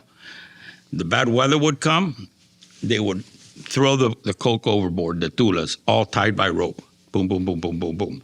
So the bad weather, instead of hitting the boat with all that load on it, it would go overboard and then it would compensate like this, the coke and the boat. Wow. And then when the bad weather was over, Yeah. because remember, that boat was carrying the coke plus the extra gas. Right. But at one point, we were sending 1,600 kilos You got it out. Okay. because they got a little bigger. Right. They were called Los Eduardoños Realzados. And, I mean, we did 44 trips. 44, back to back. Times 1,500 keys. That's a A lot of, that's about 20. 60,000 kilos. So yeah, it's about 30 tons, more or less. Well, 60,000 kilos, 60 tons. Oh, right. Holy. So now you've just expanded your business 100x. No, back then that was it. That was what I was doing. When we were, that was so well. The Fresh, the guy I told, they wanted him to keep on going. Yeah. He had to fake a heart attack and go to Panama. He's like, that's it. I'm stressed out. I'm stressed out. I mean, you know what the logistics is of having these boats, Right. the captains. Yeah. And he faked a heart attack and went to Panama. We couldn't find him for a while. So how off of one load, what are you making off of 1,500 keys? Well, back then I kept it simple. I was making 5%, because I had the hookup of who received it in Cancun. And then I gave it to compadre who took it to Houston. So I had the receiving because I never trusted, Mexicans now, no, they're doing it all the time. But back then, I didn't really know any Mexicans that were seaworthy. So I had one guy that used to work for me in the Bahamas who was a fugitive. And coincidentally, he was hanging out in Cancun. Penniless. Wow. Penniless. And I said, what? That's perfect. We'll use you. So we used him with another group of gringos that were fugitives in Cancun. And I know they knew how to, they were seaworthy people. So perfect things came together for me. Okay, so how much, I got to know numbers. What are you making off 1,500 keys? Well, 1,500 keys, 5%, 75 keys. Okay, so Let's say you make 75 keys and you're selling them at Houston, that's $13,000. Yeah. You make $1 million a trip. Yeah. Basically, I was making, $1 million a trip. And you never got intercepted on that route. We didn't. We lost one because we got fancy, and that hurt us big time because out of that, I think, came an indictment. We said we'll take, once again, what worked, we with what worked. Yeah. And we took a larger boat, one of those go fasts, and we loaded it with 2,000. We dropped off the first load we dropped off in Cancun. Then the boat continued north to Cayo Alacran to deliver 400 keys to some guys that were waiting to bring it into Key West off Cayo Alacran. That was a big mistake. You never do that. You do your first load, you drop off, everybody's cool. Part two, Yeah. we really screwed up. And that got busted. Okay. Bob Harley busted that load, and an indictment came flying down. That was one of the first indictments. But So that way, but we did a lot of.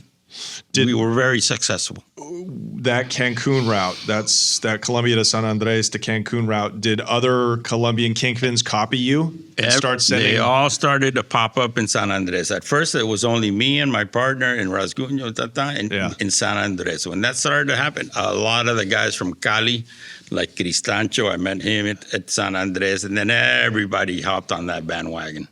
Wow. Okay, so after that, now maritime smuggling has become the primary means of moving coke, and it's usually through Mexico. Yeah.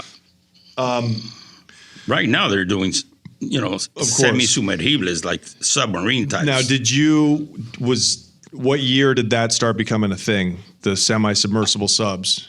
Okay. That San Andres thing was 91, okay? Then the semi-submergible stuff came in after I got arrested, or right around when I got arrested, year 2000. Okay, so they didn't have this in the 90s yet? No. Okay. So, 91, 92, 93. Pablo's on his way out. No, he's dead. He died in 93. 93, yeah. Yeah, so he got killed in 93, but on 91, 92, it's unraveling. There's a war going on in Colombia. Yeah. And you're in Bogota, so you're kind of out of the way, but bombs were going off there. In Bogota and in San Andres. Oh, so they were fighting it out in No. I was in San Andres because I had this route. Right. So you were living. You would Part of the time. You would live part time, and whatever new route you opened up, you would have a house there or a base there. Yes. And you would take your family, your children, and your Well, wife. my wife, I took her to San Andres because I thought, well, she's pregnant and I want her to breathe some fresh air from Yeah. Bogota, a big city. Yeah. So she came with me to San Andres, but Right. my daughter was born in Bogota. Right. And then after that, we also started working Belize. Okay. And Same way with same boats. Yeah. Okay. then after that, I ran into Fresh in Panama. Remember the heart attack? And then Papa, he was in Panama. So I said, well, I'll work with you, but not there. Let's work Jamaica. And that was a great route. Yeah. Tell us about Jamaica. Well, Jamaica's really nice. Back then, I mean, I lived in Montego Bay, and it was a great route because it was 24 hours. I mean, from northern Colombia to Jamaica, you hit San Pedro Bank in Jamaica. It was a really short ride compared to this long ride, Cancun, Mexico. Right. Colombia, San Andres, Cancun. But, Jamaicans are rough. I was going to ask They you. are no pushovers. Right. They are rough. Yeah. We were with the number one smuggler there. So, I mean, I had a great time. I had 2 villas in Montego Bay and Iron Shores. Yeah. One for my girlfriend and one for the parties. But, that's why Americans, when they go to Jamaica, I think a lot of them stay in all-inclusives and stay in the compound. But Jamaica, at least back then, it wasn't the kind of place you just go out and just go wander away and see No. Jamaica. No, it was a murderous place. And Kingston, oof. Yeah. So So how do you meet contacts? How does a Spanish, I know you speak English, but how do you make roots in a totally different place like Jamaica? because of Fresh, he was living in Jamaica. It says I Okay. got a great hookup. El Indio, Liebert, he'll receive any boat we send him, and let's start. So we started sending trips to Jamaica, and we did very well. When we started a route, we started hitting it, Right. and these guys we would send it all to Jamaica, and then the Fresh and his crew and Liebert had these Bahamians that would come down, pick it up in Jamaica, take it to Bahamas, and cross it to Miami. Okay. Oh, you were still moving some product through the Caribbean. Yeah. Okay. So it seems like these routes are as much opportunity and just who you know, and you're like, okay, I know a Over guy a here. 25 years span, like I know everybody in the window business in Miami. Obvious. Yeah. The same thing. Yeah. Business is business. Right. You know a guy who knows a guy who's over here, and he says Right. this, so let's go. Let's use it until. And then over time, you know who's reputable, who's not reputable, who steals, and then who's dead and who's alive, of course. Right. Remember, the thing about me is not what I did, it's how long I did it for. Right. 25 years. It's a long run. Did they would know who had your back because you're not a Yes. violent guy. Always. Okay. Like when I was in Europe, dealing with the Russians and the Greeks and all those guys, one of the Russians told me, wolf does not eat wolf. Because What the does that mean? that means that, you are represented by a very big group. We don't with them. Right. That's why I always worked with a very big group because who am I? Yeah. I mean, that's why I never wanted to get into the ownership of merchandise. Right. The ownership of merchandise is you've got to be You have to be willing to kill. very powerful groups. Right. Like Right. at the end, those 25 tons, the paramilitaries. That's A right. paramilitary group. That's right. I mean, guys that formed paramilitary groups and had 3,000 guys, armed men,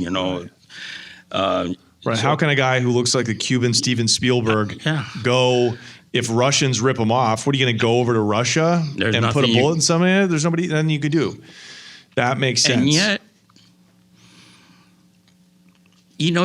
you have to always keep the straight line because a lot of people in my position would maybe go to Greece and talk to the Russians and try to cut side deals and this and that. When the Russians see that, then they smell blood. Then you're when they see you're a straight shooter and you're a company guy. But when you start offering side deals, that's weakness. And then they will kill you and they will set it up and then they will take it all. Right. And then in the end, they will go back to him and say it was his fault and that. But Right. being crooked in this business, some people say, no, wow, maybe I can make my own deal with the Russians and they can give me it. The minute you do that, you open up the door to disaster. Right. Listen, I'm a straight, I work with them. No, because, can we do that? No. Nada. Right. You know, Yeah. can we buy into look, that's a whole different ballgame. That you have to go to Colombia and talk to them. Right. Right. You don't want to open this is very tricky. You're dealing with the devil on both ends. And you're in the middle here. What's so interesting is they say there's no honor among thieves, but you had honor the whole time, and look at you, you lived to tell. That's the only thing that'll keep you alive. Yeah. Being able to sit with somebody, tell them the truth, and the truth goes a long ways.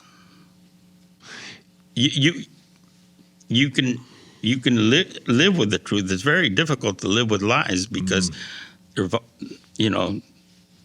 nowhere. The truth is the truth. Yeah. It's boom. Yeah. It's grounded. Yeah. Lies are frivolous. I don't know if you can answer this, but did you ever get a load ripped off where you had to go tell the owners, your bosses, and they had to go clean it up? A load was lost, and instead of going through the whole deal of the Mexicans and this and that, I paid it. How much was that? It was a 4.8 million. It was one, and there was another one that was less, and it was 1.8. And at that point, money's just a tool to keep things smooth. Yeah. What am I going to do? And then, go get the Mexican and this, and what does that accomplish? Right. Speaking of that, I know it varied depending on but who no, owned. I was very good. I didn't lose a lot of loads. Practically very little, very, very little. If a load did get lost, or I know it depended on whoever owned, the specific merchandise, but generally, what is the protocol? If a load gets lost, is it on you? Is it on the Mexicans, or is it on them? If you have a tight relationship with the person you're working with and you show them it was lost and it was legitimately lost for whatever reason, okay, so we'll do it again. Right. Like we lost a load with Rasguño in a hurricane. A hurricane hit. Believe me, the captain and his assistant and the third guy that was on board got worked over. So to make sure it was a hurricane. Right. But then they got worked over. Worked over is a very political way to put it. But it's okay. And then we continued. And we did 44 trips. Yeah. Why did that? So finally, after 44 trips, what shuts a route down? Well, in this case, Fresh, who owned he said, I'm stressed out. I'm freaking the out. I'm out of here. Right. And he had to fake a heart attack because they just wanted to keep him going. And he went to Panama. In today's day and age, the modern... He's dead, by the way. Okay. Unfortunately. Rest in peace. In the modern era, 2025, what shuts a route down? A huge seizure, I assume, right? Not even that, because... Do it again. You do it again. Right. Because what are the routes? I mean, a commercial route, a huge seizure. For example, let's say you're doing a commercial route out of Ecuador with bananas and, they catch, obviously you're not going to use that same company again and so on and so forth, but that doesn't mean that bananas are no longer a top priority in exporting or food products or stuff like that. But what shuts a route down is, people getting caught and the owner of the route getting caught and it's just everything goes to shit. Yeah. Or like on the border of the U.S.-Mexico border, a border guard who's in pocket gets arrested. No, that'll shut that one down. Yeah. But then We'll just find another one. And it's happening at the same time. It's parallel happening with 10 other border guards. Right.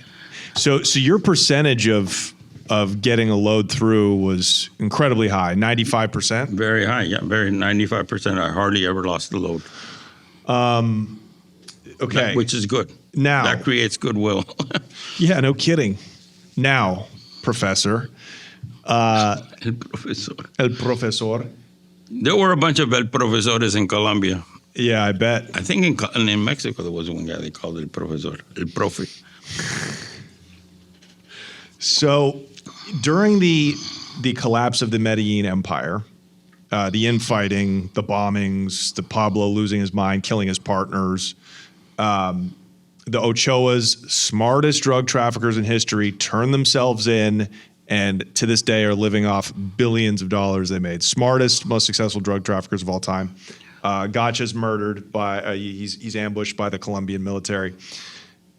During this time, now Cali has an alliance with Los Pepes, who are hired by some of Pablo's former partners' brothers, who he murdered. Did you have to be really careful about who you worked with?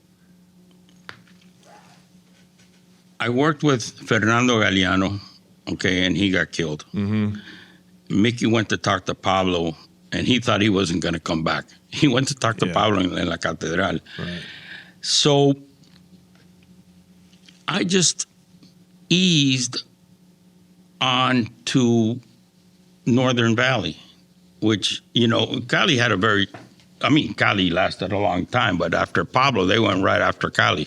Right. And then in order to kind of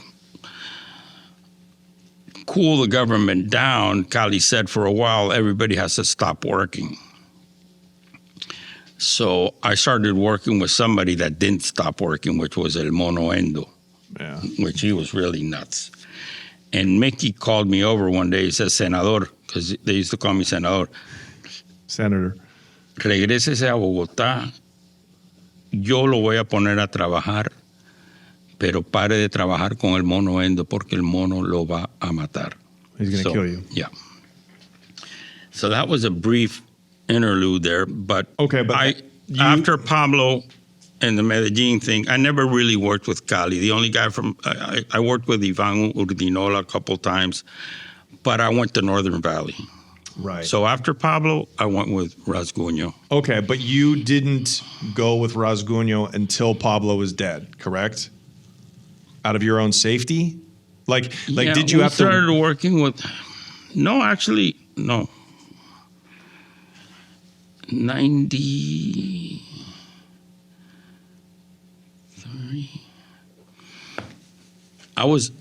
Pablo was still. I started working with Rasguño in the last days of Pablo. Pablo was still alive. Okay, but during it's kind of like Marulo introduced me. Okay, and Marulo was still alive, so I started working with. Okay, but basically, except for the very last year, the last days of the Medellin Cartel, you basically stayed loyal to Medellin people. You didn't go to a different cartel. I was mostly I was Medellin. Okay, that's another reason you stayed alive. Because I think of Pablo. I never really had great contacts in Cali. Never. From day one, since I met Villa and she was hooked up with the Ochoas and Poli, and then the Piedrahitas, and then Pablo Correa, and then Fernando Galeano, and then Marulo, and Mono Lopera, who was Pereira, and Pereira was an offshoot of Medellin. Mm-hmm. I was always Medellin. Yeah, okay. So, but now you're like a girl knows she's got to break up with a guy, and she's got another guy over here. She's dating somebody else in the wings. So now you're with El Norte del Valle, which if you go watch Narcos Colombia, Narcos season 3, they explain kind of who these guys were. And your guy over there was a guy named Rasguño. And they are in the Northern Valley, kind of on the west side of Colombia, near the port of Buenaventura, ¿verdad? When the war broke out between Medellin and Cali, El Valle, there's Pereira. Then there's a little town south of Pereira called Cartago. And that's the start of the valley, El Valle. all the way down to Cali, tan. So Rasguño controlled Cartago. So he was a filter because a lot of times Medellin would try to send people into El Valle to, with the Cali. Yeah. And he was always there. He was very strong. Rasguño was a very strong person, is a very strong person, and created an empire. Right. And owned Cartago. Yeah. So since you remember, Marulo turned me on to him, back in about 93, 92. Well, we did all these trips, all these 44 trips that we did was with Rasguño. Rasguño's coke. Okay. Yeah. So, and he had a great brand called Rolex. Excellent. Good coke. Amazing. This is making me want to get high. I'm not going to lie to you. Well, Would you mind? You want to relapse tonight, dude? No, brother. That's gone. Just the hangover's too heavy. Even on good coke? All right, we don't need to be going into this. The good thing about good coke is you can eat, you can sleep, and you can. You did. And you don't. You did quite a good bit of coke that. is totally euphoric. Right. But anything when you overdo it. So, I mean, those days are over. I mean, I'm coming up to my 25th anniversary. Remember, I got caught August of 2000. It's going to be August of 2025. Yeah. But it seems like yesterday. Right. But to make a long story short, so I started working with Northern Valley, which became the next powerful cartel after Cali and Medellin. Right. Because Cali went right after Medellin. Yeah, right after. That's right. They were negotiating their surrender, and by 95 they were locked up. Done. So Norte del Valle. Norte del Valle. Norte del Valle. And those were violent people. They're like kind of savages. I don't want to sound racist, but they're really a different breed over there. Yeah, it's got they had a bunch of strong, wild, crazy players. They had Rasguño is level-headed. I must admit he's level-headed. But you had Don Diego, then you had Jabón, then you had Chupeta in there. That's Chupeta's actually from Cali. Right. But. And then just, shit got kind of crazy there with all these people. And they started to feud among themselves. Okay, so tell us how your business and cocaine trafficking changed in the 90s after the fall of the Medellin Cartel. How did it evolve with Norte del Valle and in through like the mid-90s and the late 90s? How did this thing change? It didn't really change. The only thing that changed was the source of supply. But I continued doing my thing. Okay, so what are the new routes in like 94, 95 when you're working with Norte del Valle? That one, Cancun. Okay. Cancun was it. Cancun was 94, 92, 93, 94, 95. Then 96, Belize.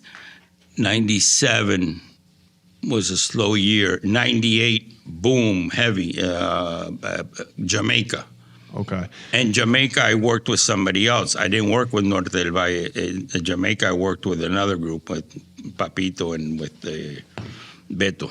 Now, when do freighters start to come into play? 99. That's when a friend of ours, Sonny Bowie, who lived in Panama, had a freighter company. Mm-hmm. And then he used to have his freighters in Panama and so on and so forth. He used to take them and load up rice in Suriname, and then from there go out to Europe. Okay. And is freighters what began the big movement of coke to Europe? Yeah. I assume, because that's the way to get coke across the Atlantic. There's no other way. Or sailboats. Okay. But sailboats, you're limited to 500 or 600. Right. And I have somebody that never got caught, got indicted, but never got caught, and did sailboats all his life, and he's living in Brazil like nothing. Wow. But I decided to do freighters, and they contacted me because I had some connections in Greece. How did you make those connections in Greece, and who were they? Through a friend. This is fascinating. Through a friend. Yeah. Who were these people in Greece? Well, they appear in the book, Elias Lemos and the Philippe, a group that actually did real shipping. Right. A shipping company. A shipping family Wow. that actually did real shipping. Yeah. You can't just invent this. You know, you just can't buy a freighter and say, I'm a shipper. It takes a lot of logistics. Of course. Companies, offices, Yes. you know, connections to refuel, bunker. I mean, so this was a legitimate shipping family for many years. Right. For Very many wealthy. years. Very well wealthy. known. Yes. Yes. And so, but somehow one of those family members was approached by a guy you knew over there and convinced him to flip. Nick Fiscatoris, an Italian mobster, half Sicilian, half Greek, but had his mobster, or this is straight out of a book. This is crazy. This is super well-dressed mobster from A to Z. Will kill you in a heartbeat. He'll kill you if he's having dinner with you and he gets pissed off. He'll kill you with the fork. And I made very good friends with him. Right. So he turned me on to the Greeks, and we started coming up with, with the freighters. And Okay. We bought a few freighters in Europe. And the thing is, Who's we? the Mellizo group, Right. The cartel that became the most powerful cartel after Northern Valley. Right. And where were they from, these Mellizos? People should look these up because not a lot of Americans know who they were. But they're from Restrepo Valle, a little town in El Valle around Cali, around. Right. Because they used to work for Cali. They would just guard shipments for Cali back in the day. And then they became, according to this book, they moved more coke than Medellin, arguably. More than Pablo Escobar. Not more than Pablo, because Pablo had many years. But yeah, I mean, to move 100 tons into Europe in a 4-year period or a 3-year period, that's a lot. Incredible. And that's just what they claim in the indictment. Right. There's another 100 tons that. Right. I mean, super powerful, super wealthy. And these guys had like thousands of sicarios and people that Indians. They had 3 or 4 good ones, but they had a paramilitary group. That's what I mean. Yeah, they had like they had like an army almost. Two paramilitary groups. Yeah, one in the Nevados and one in Vencedores de Arauca. Right, and they're stationed at these little the beginnings of like these waterways on the coast. That helps them. Areas in Colombia. Arauca and in Nevado, they were in the Sierra Nevada de Santa Marta. And how do you have... But their base was Guyana. See, the thing is that the Caribbean is a hot zone. The Caribbean is a hot zone. So the further away you get from the Caribbean, that's why Sonny went down. He got hot with Interpol and he went down. And that's when they looked for me, because I had these Greek connections. Right. And then I told him, okay, Sonny was picking up in Suriname, but he got hot. So they set up a fishing station in eastern Venezuela, all the way at the delta of the Orinoco River. So that's already out of the Caribbean. So the ships used to come from Greece, go down to Nigeria, to Lagos, Nigeria, drop off some steel, pick up some cassava or something, go down to Santos, Brazil, drop off whatever, pick up some sugar, then go up the coast of Brazil, then come into the Orinoco River into Puerto Ordaz. There we would drop off the good crew, the Russian Ukrainians, and hop on the bad crew. All right. And we had a guy. Who's the bad crew? The bad crew were mostly guys from Bangladesh or Philippines that were hired by a guy that his job was to hire crew members. So for when these ships were doing coke runs, because these are freighters, they're working all year round and they're not carrying coke all the time. Right. Okay. So, but these guys, the bad crew knows that the coke's on board. Okay. So we offload the Russians and put on the Bengalis or the Filipinos. Now, the Filipinos, they're known for working on ships. Were they easier to flip and corrupt because they're from such poor places? Or did you notice different ethnicities? Maybe, but it's an organization and somebody's in charge of that. In this case, it was Indurain. And yes, I guess he was from Bangladesh himself, so he had his trustworthy people that he could hire as. Right. It all has to do on trust. Yeah. You just don't hire, Of course not. And it was his responsibility. Okay? Right. That was his job. Right. That these people are good.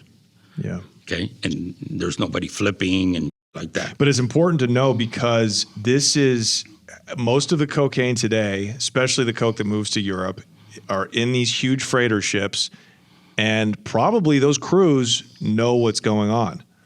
No. It Or no? depends. Depends. There's two ways. Freighter ships that carry container loads of banana, and the owner of the banana company doesn't know that they've loaded on his container. Right. And then nobody knows, and the captain doesn't know, and nobody knows. The only one knows is that somebody at the port that loaded up a container. Right. Y va de gancho ciego. These ships had certain compartments welded where we put the coke, and the crew knew about it, and everybody knew. Okay. So, but going back to the Caribbean, to avoid the Caribbean, so these come from Greece, and we would do it backwards. Greece, Lagos, Nigeria, Santos, Brazil, up to Brazil, and goes into the Orinoco, then load up steel, and then leave Sidor, leave Puerto Ordaz, the freighter, loaded with the steel, go outside the Orinoco River Delta, and when it's a few miles outside the Orinoco River Delta, the fast boats would load the on the boat. Then they would hide it in the compartment. But this was at 5 o'clock at night, 6 o'clock. By the time it's 7, 8 o'clock, this thing's already out Right. in no man's land. Yeah. There's no helicopters You can't out there. catch it. It's in the middle of fucking nowhere. How do they get when they take the fast boats loaded with the coke and it leaves the Orinoco and they get up to the how do they actually physically get the coke up to the ship? Well, with ropes or whatever, Right. They lower it down the nets. Right. They lower and then they hoist. And what is the advantage of that, having a dirty crew that will help pull the coke up versus just, loading it into a container that nobody knows about? It's two different routes. Two different systems. So one isn't better than the other? No, it's just Okay. whatever it is you're happen to be working in, whatever it is you happen to have your connection in. Right. And this was your guys' connection. I never had a connection. I never had a legal container connection. Right. Okay. I wish I did. But this one seems good. This one seems fun. This works. It worked. Okay, But so they're different. They're different routes. Right. Okay, so this was Different your routes. route. So now the fast boats have loaded up the ship and it's boom in the Atlantic. Just crossing the ocean. Crossing the ocean. It goes up to northern Spain. Some fishing boats offload it, bring it into northern Spain, and then when the ship gets to Rotterdam or Amsterdam or Holland or wherever it's going, it's empty. It's clean. Yeah, and you said also they'll drop it off in Spain, but sometimes you had It's offloaded. The British Channel too. Like you sometimes had guys there that you were dropping product off to? Not really. We were doing mostly northern Spain. So and the your bosses, the people you work for, Well, what are their names? I didn't really. It was their merchandise. Right. They didn't know I was the one doing that. I wanted to keep that silent. It came out when I got busted, but they knew it was un griego, supposedly a Greek. Okay. But it was me, and I knew it was them, but I didn't want to mix peaches and apples. I see. So it's the Greek ship. It's your operation, and in Spain, in Galicia, who is in charge of that merchandise when it gets there? The mellizos had a guy who was in charge of the offload, and he was and I didn't have nothing to do with that. You didn't know who it was. Okay. How does that money get back? I haven't asked you this whole time how most of that money comes back? And were you responsible for any of that? Yes, they wanted me to become responsible a lot of times, but it's very difficult to move money. Money's a difficult thing to move. And it gets back either physically or through banks or through exchange houses. Money's a whole different ballgame. I never got into money laundering because that's another business. Well, your own personal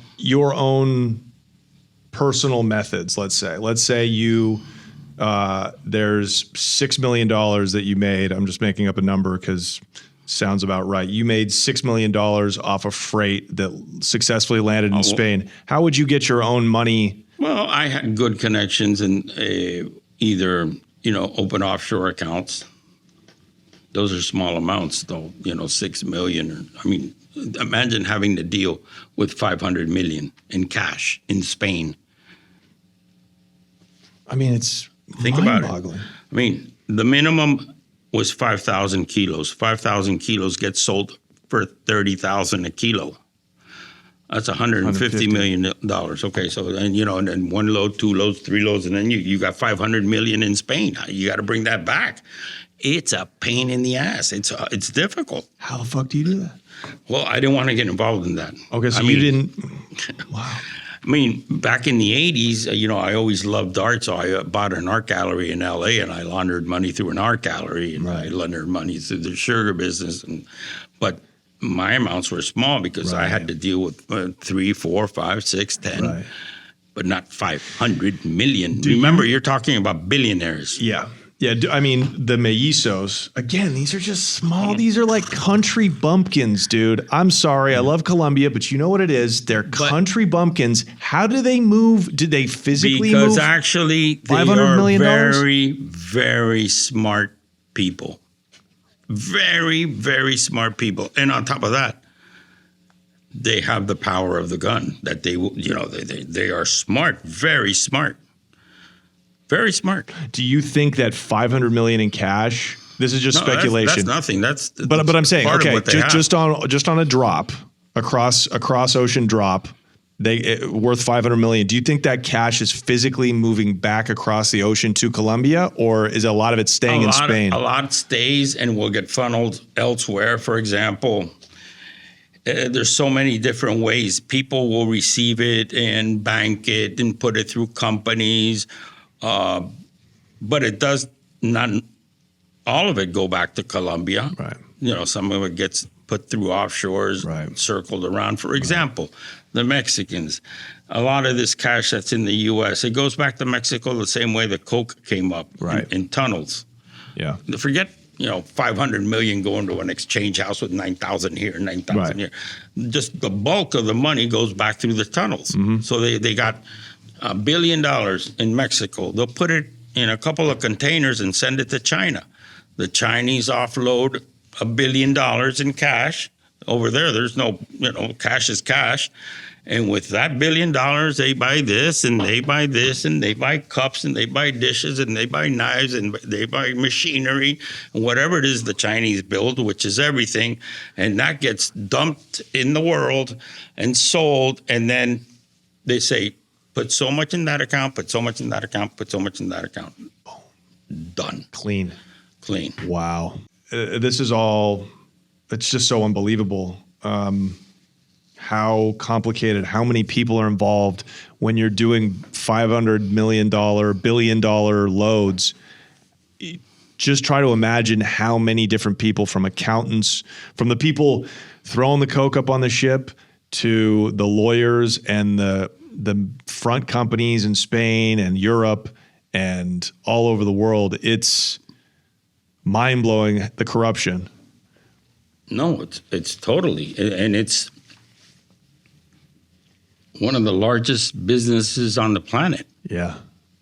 And everything that revolves around it. And that's why, continuity is the key. How do you make a good route?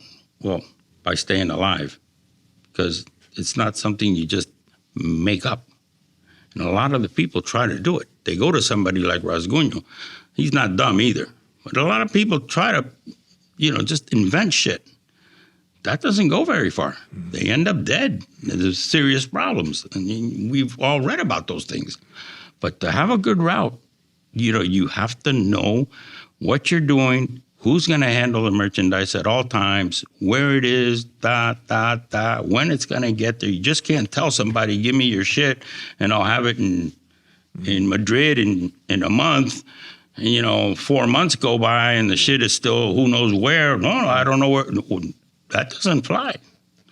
So 25 years of doing this, and like I said, it's like when you're born, you're shown the right way and you see the right things and that stuff sticks to you.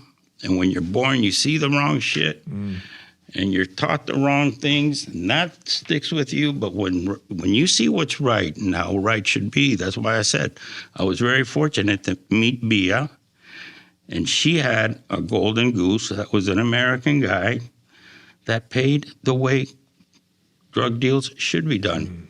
You give the guy his money and you get the money. I had so many offers from just people in Miami, crazy, hey, give me. No, I stuck to the right way. So these freight loads now, these cargo ship loads that are going to Europe, you've now gone from doing a quarter ton loads to, half a ton loads. Now it's 10 tons? The most we would put on a ship was 5,000. 5,000 keys, 5 tons. 5,000 kilos. Okay. This is 1999. What did you think? What was your net worth now? Do you have any sense of that? I know money goes in one hand and then goes out of the other, but what do you think what did you get a sense of how much money you had made in that now 24-year career? Well, I didn't keep enough of it. That's for sure. I never had a partner, and I should have had a partner.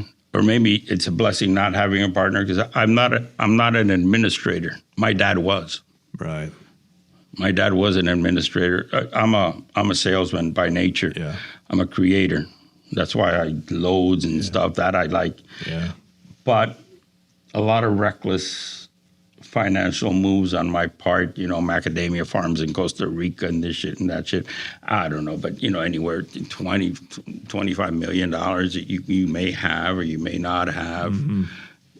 A lot of it is gone or not, but a lot of money in the hands of somebody that is not sharp as an administrator will be just blown away. Well, you owned a ton of different companies though, right? Did you own properties and things like that?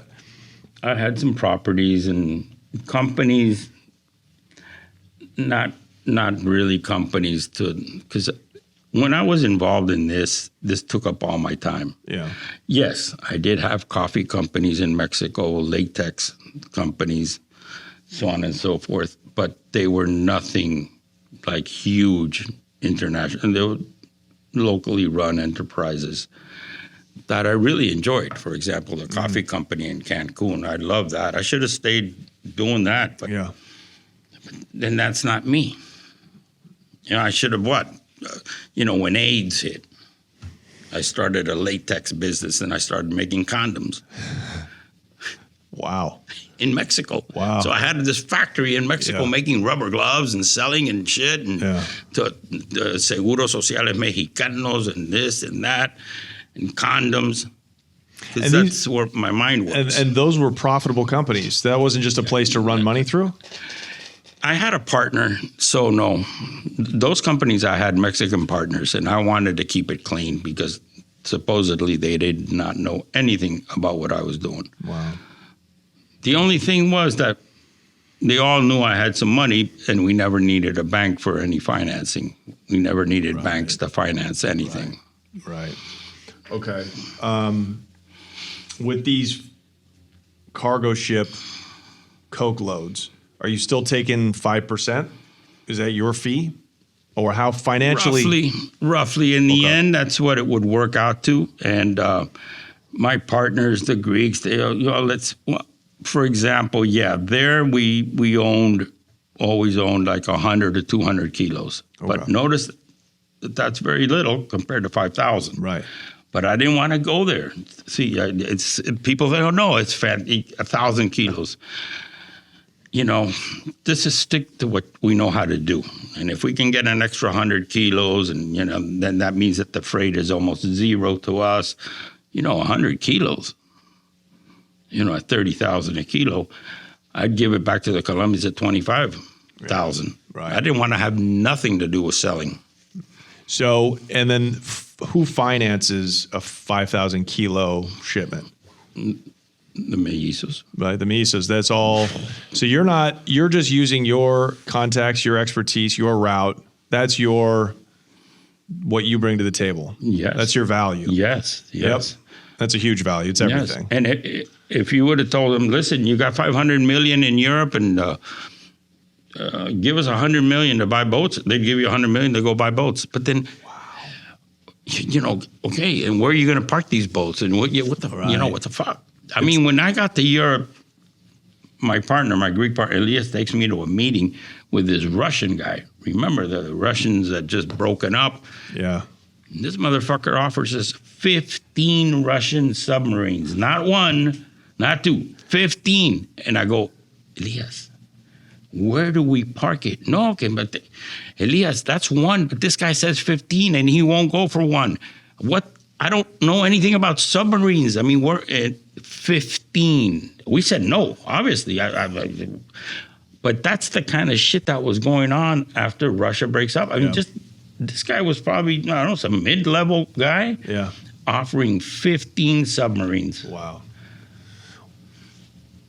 Crazy. What was the biggest purchase that you made in preparation for one of these journeys, one of these coke movements, coke smuggling operations?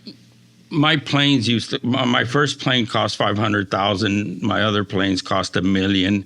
The boat we used was $2 million. The freighter, you know, I would say the largest investment was $2-3 million. Yeah. Yeah. And you always try to use somebody else's money though. Yes, because you can't do it all, and you need good partners, and good partners are people that are you putting up something. I mean, so Los Mellizos, having a route is worth its weight. Yeah, for sure. Is this your best route at the time? What other routes in '99 are you working? That route sucked. I knew that was our downfall. Okay. I knew that having freighters, having companies in Europe, having companies in Greece, that I knew that, and I told George, the contact with the Mellizos, I said, this sucks. We should do a couple of these, and the paper trail will bring us down. We will go down. What do you mean by that? The paper trail, just too many people, Russians off the go, and putting these guys on, and they're paying the Russians, and about too many moving pieces. I told them, you don't need a freighter to get 5,000 kilos across the Atlantic. Do you know how big Christopher Columbus's boat was? It was like 40-something feet. Right. The Pinta, the Minta, and the Santa Maria, and all these. We need to build these super nice open fishermen, 80-foot, 100-foot, like those realzados that we were using in San Andreas, just 4 times larger, with 3 internal diesel Caterpillar 1,200 horsepower engines. We get 4 black guys from San Andreas, put them on that boat, and they go across, and there's no company, there's no cruise, and there's no fueling here and paying big bills and that, and secretaries. And when these guys get to northern Spain, they offload the coke, and they offload them too, and we sink that boat. Yeah. And we build them in Brazil. And we keep some in Brazil, and we keep one in Trinidad, and these boats just blend in. It's an 100-foot open fisherman with 3, nobody knows what inside, because you can't see it. And they're very, more power than what you need. But nobody knows. And now those boats in the open ocean, they don't attract attention? There's nobody there. And they move so fast. At night, they're here, and tomorrow they're here. And they're so low you know? Yeah. That's just going. Whoever sees it may be a Japanese fishing vessel that's out there fishing for the Japanese. Right. Destroying the seas. They're Yeah. probably doing more illegal shit than we are. Of course. They don't care if that fucking Right. thing passes by. And And I what- told them, we got to get away from this shit Right. of having these fucking companies and these freighters. That's all a bunch of just load up, 100-foot open fishermen, custom made, boom, gone. And we bring back the crew members. We get them papered up and bring them up to the Cape Verde Islands. Right. You know, Well, that's a pretty common route now for coke going to Europe, is passing by those Cape Verde Islands, just off the coast of Africa. a lot of it, yeah. Yeah. But And- so you think if you were selling No. coke, if you were moving loads today, in 2025, you would prefer that over freighters, big cargo Without a ships? doubt. Okay. I wasn't going to do anymore. I got caught. That's why that plan. But that's a beautiful route. Yeah. You have these open fishermen move 5,000 kilos a lot faster. And you can get 5,000 kilos in a boat like that. Yes. Wow. Yeah.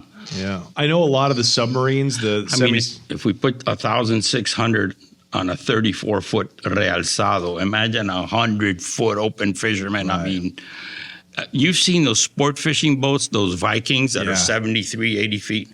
Imagine that whole hull, but without the tower Right. and just So how do you pack those things? Do you pack them in Brazil? Like if you were going to make those ships in Brazil, build them, would you also load the coke in Brazil? we And would then pick it up at the same place we were picking up in Guyana. And small boats would come out and feed us. Right. But Park the do boat out. you have a contraption that lifts the floor up? No, this boat is the open fisherman that is loading, taking the merchandise to load it, 2 miles out, 3 miles out. It's the size difference isn't that much.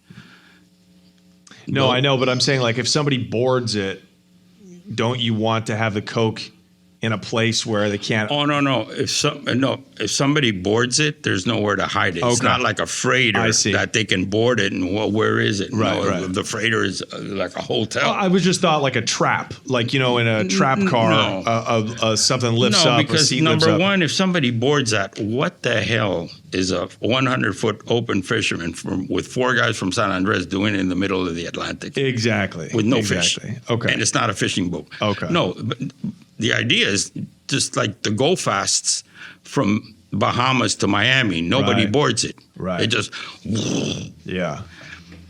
Okay, so that you're doing that, but across the ocean, and so it's essentially But there's just, nobody There's out no enforcement. Okay. there's nobody. Right, and then by the time it gets to the border of international waters with Spain and Africa, they're loading it onto smaller No, fishing vessels. You take it up to the same place to Galicia. Right, and then you dump it to fishing vessels, right? Yeah, or give it to go fishing fast, vessel, and then you- sink that thing. right. Well, that's what they do with submarines, the semi-submersibles. After they offload them, They're gone. They sink them. Right. Yeah. Right. Yeah, that seems okay. So that's definitely a route that people still use, a method that people still use to this day. It's got to be. Right now they have submarines, unmanned submarines that are totally done by satellite. So they're sending from wherever, Venezuela or Brazil, in submarines that there's no crew. That's unbelievable. 3,000 kilos, boom, gone. And they're sending it either from, Western Colombia, south of Buenaventura, northern Ecuador, and these semi-submergibles. And also now they're working on submarines, Yeah. remote control. And now, like Australia is becoming the new Miami. Yes, When that's they what used everybody to says. Bring into Miami and then shoot it out to the rest of the country. Australia, is receiving. I mean, they just popped 3,000 kilos in New Zealand. 3,000 kilos is enough to feed New Zealand for 30 years. Yeah. So that's going Yeah. to Asia because the price of coke is so cheap in Europe that, it's gone down in Australia. I think the price wholesale is about 75,000, but that's a lot better than 15,000. Yeah, it's still pretty high. Yeah. And from there, you go to Japan, Hong Kong, Macau, Right. Indonesia, Singapore. You don't think those Right. executives in Singapore love to drink and get high? Get out of here. Of course they do. And now all those Asian countries have a middle class too. And so 300 million Chinese snorting.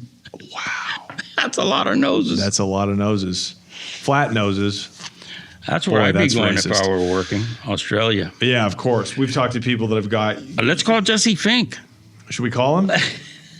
See, right, 'cause he's hello, Australian, Jesse, that's right. We need a contact in Australia. Get the Okay, so He's a great guy, by the way. yeah, Jesse Fink, co-writer of Pure Narco, which we're about to plug in a second. But before we move on to part 2 and switch over to the Patreon, we need to hear in a very, very broadly, because I know there's a lot of details to it, the final load in the year 2000 that got you popped.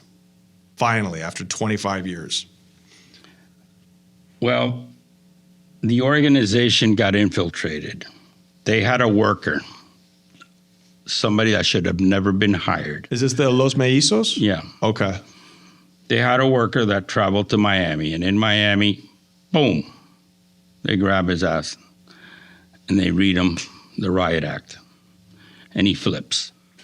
So they send him back to Colombia, already flipped. So he starts talking and he talks about a Greek guy in Europe, a Greek guy, yeah, a Greek guy, and he's got the boats and everything, Oh, and now the Greek is coming to Venezuela because we were going to buy 2 more ships, and I had to come with the plans of the ship to see where they're going to build the stash. Mm-hmm. They wanted to study that. Right. So I go to Venezuela, which I didn't want to. And so they're already waiting for the Greek to come into Venezuela. But finally, no Greek shows up. I go over there with a Mexican passport. But, things got delayed, and I stayed in Puerto Ordaz a little too long. And then they spotted me at a few meetings, and they still didn't know who I was. They knew I wasn't a Greek, and they didn't know what the hell I was. But so then they grabbed my prints from a glass in a restaurant. And when they ran the prints back, they came back. And this is DEA following you?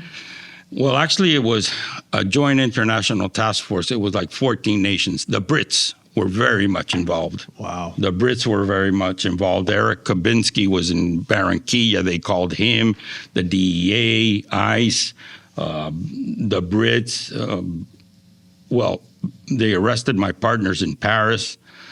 The other guys they arrested in England. The other guys they arrested in Rome, in Greece. Wow. Because they ran the prints and they came back Luis Navia. And I was wanted on a 91 indictment from the Florida Keys. Right. So was that from that load of 400 keys that got intercepted all those years before? Yeah. Wow. Bummer. So you've been a fugitive. You've been living now in the year 2000, just before your 45th birthday, I believe. Yes. In August of 2000, this is when it happened. You had been now gone from the United States for 13 years, and you'd been a fugitive. You had a warrant out since 95, so for 5 years. So you're operating as still very low key, but as a fugitive. Like they know who you are. I acted now. as a fugitive since '87. I thought I was going to get indicted with Doc out of Mexico in Tucson. That didn't come out. I wasn't indicted, but I started acting as a fugitive since '87 and living like one. And what was the size of this load? 4,600, 5,000 kilos was what was being loaded onto the Suerte. Right. The Suerte is the name of the ship. And you were charged with that and anything else? Well, I was fortunate that, when they found out who I was, they had to call by protocol Bob Harley, the guy who owned me, had my 91 case from the Keys. Right. Because that's law enforcement protocol. And he said, bring him in. Because I had already eluded Bob in Cancun and in Panama when I was there with Sonny Bowie. Bring him in. So that's when they closed it down and they arrested me in Maracaibo. And they brought me to the States 4 days later. I arrived August 19th. They arrested me August 16th. And that was the end of the career. But it was because somebody was infiltrated, and then they ID'd me, and then everything went downhill after that. They raided that fishing camp, and they grabbed like 17,000 kilos plus the other 4,000 or 5,000 that were going on the Suerte. So it was about 25 tons, and it was 25 tons. The end of 25 tons, the end of 25 years. And wow. Yeah, it was 25 tons. And did they try to put that whole thing on you, or are they able to do that? They would have. They said, listen, back in 98, the big cartel leaders went to Panama and started cutting deals with the DEA to establish an air of cooperation, because nobody wants to do 35 years, and they knew everybody was hot, and they're businessmen. They're very smart. And now, that was back in that. Now there's a big synergy between law enforcement and the cartels. Right. That's why the war on drugs has been lost, because there's a war on drugs. But the cartels got bigger and the DEA got bigger. Right. Yeah. We're caught in the middle. But not to get into that.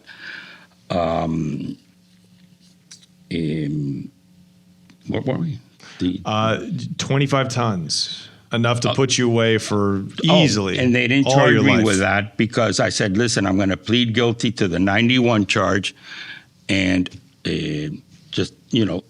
give you all the information and debrief on this whole thing that, you've got a guy infiltrated because it wasn't my fault. They were infiltrated, and it's not about whose fault it is. No, we're all in there together. Right.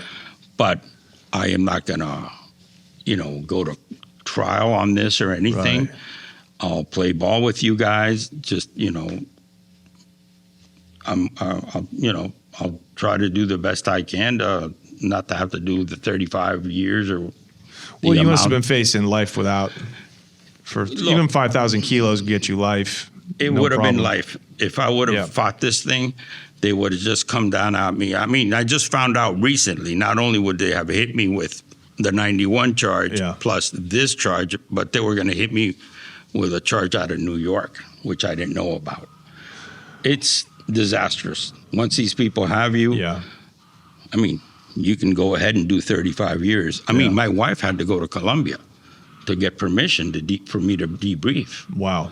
Oh, yeah, because I was in jail, but at the same time, my wife was living in Mexico with my kids. And I said, if I have to do the years, I'll do them. I have no choice. Yeah. But my wife went down to Colombia and met with a few of the people, and they said, listen, just tell him to debrief, do what he has to do to get out. We're all in the same boat. What happened to Los Maizos?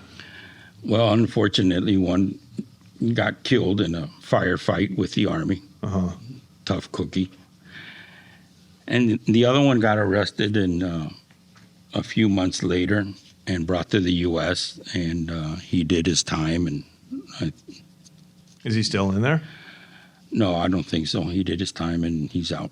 Now, how does somebody as violent and powerful and internationally billionaire, biggest cocaine trafficker in Colombia at the time, how does he get out? Does he also cut deals?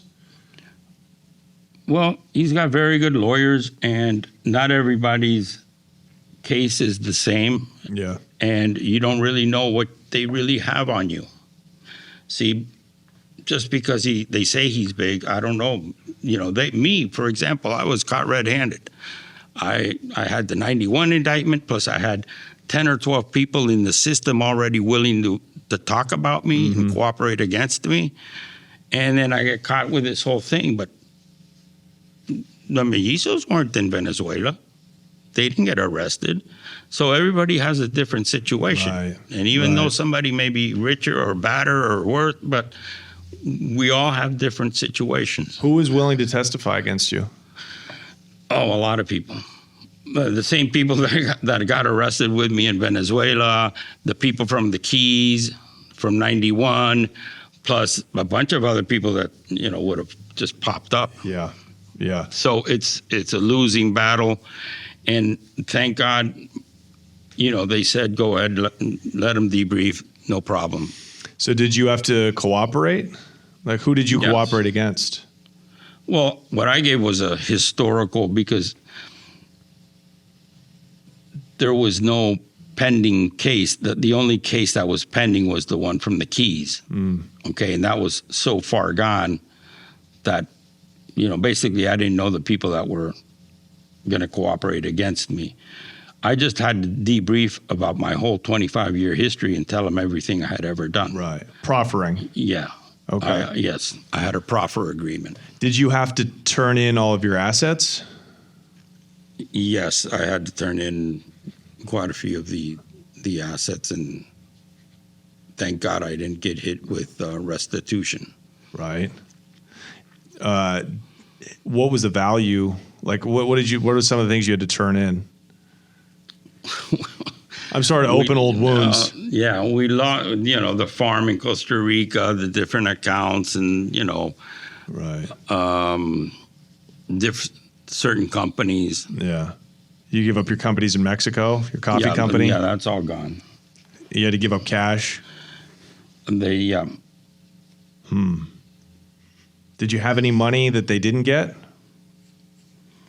not that I know of. Maybe a little bit. It's a good answer. Yeah. Yeah, always, and they let you, look, I came out. Did I have a lot of money? No, I mean, I spent years in jail.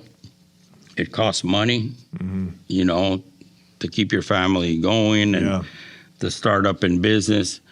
And I managed to get involved in a business that's somewhat lucrative, which is, impact hurricane windows in Miami, that I have to work every day. Yes, I have a day job.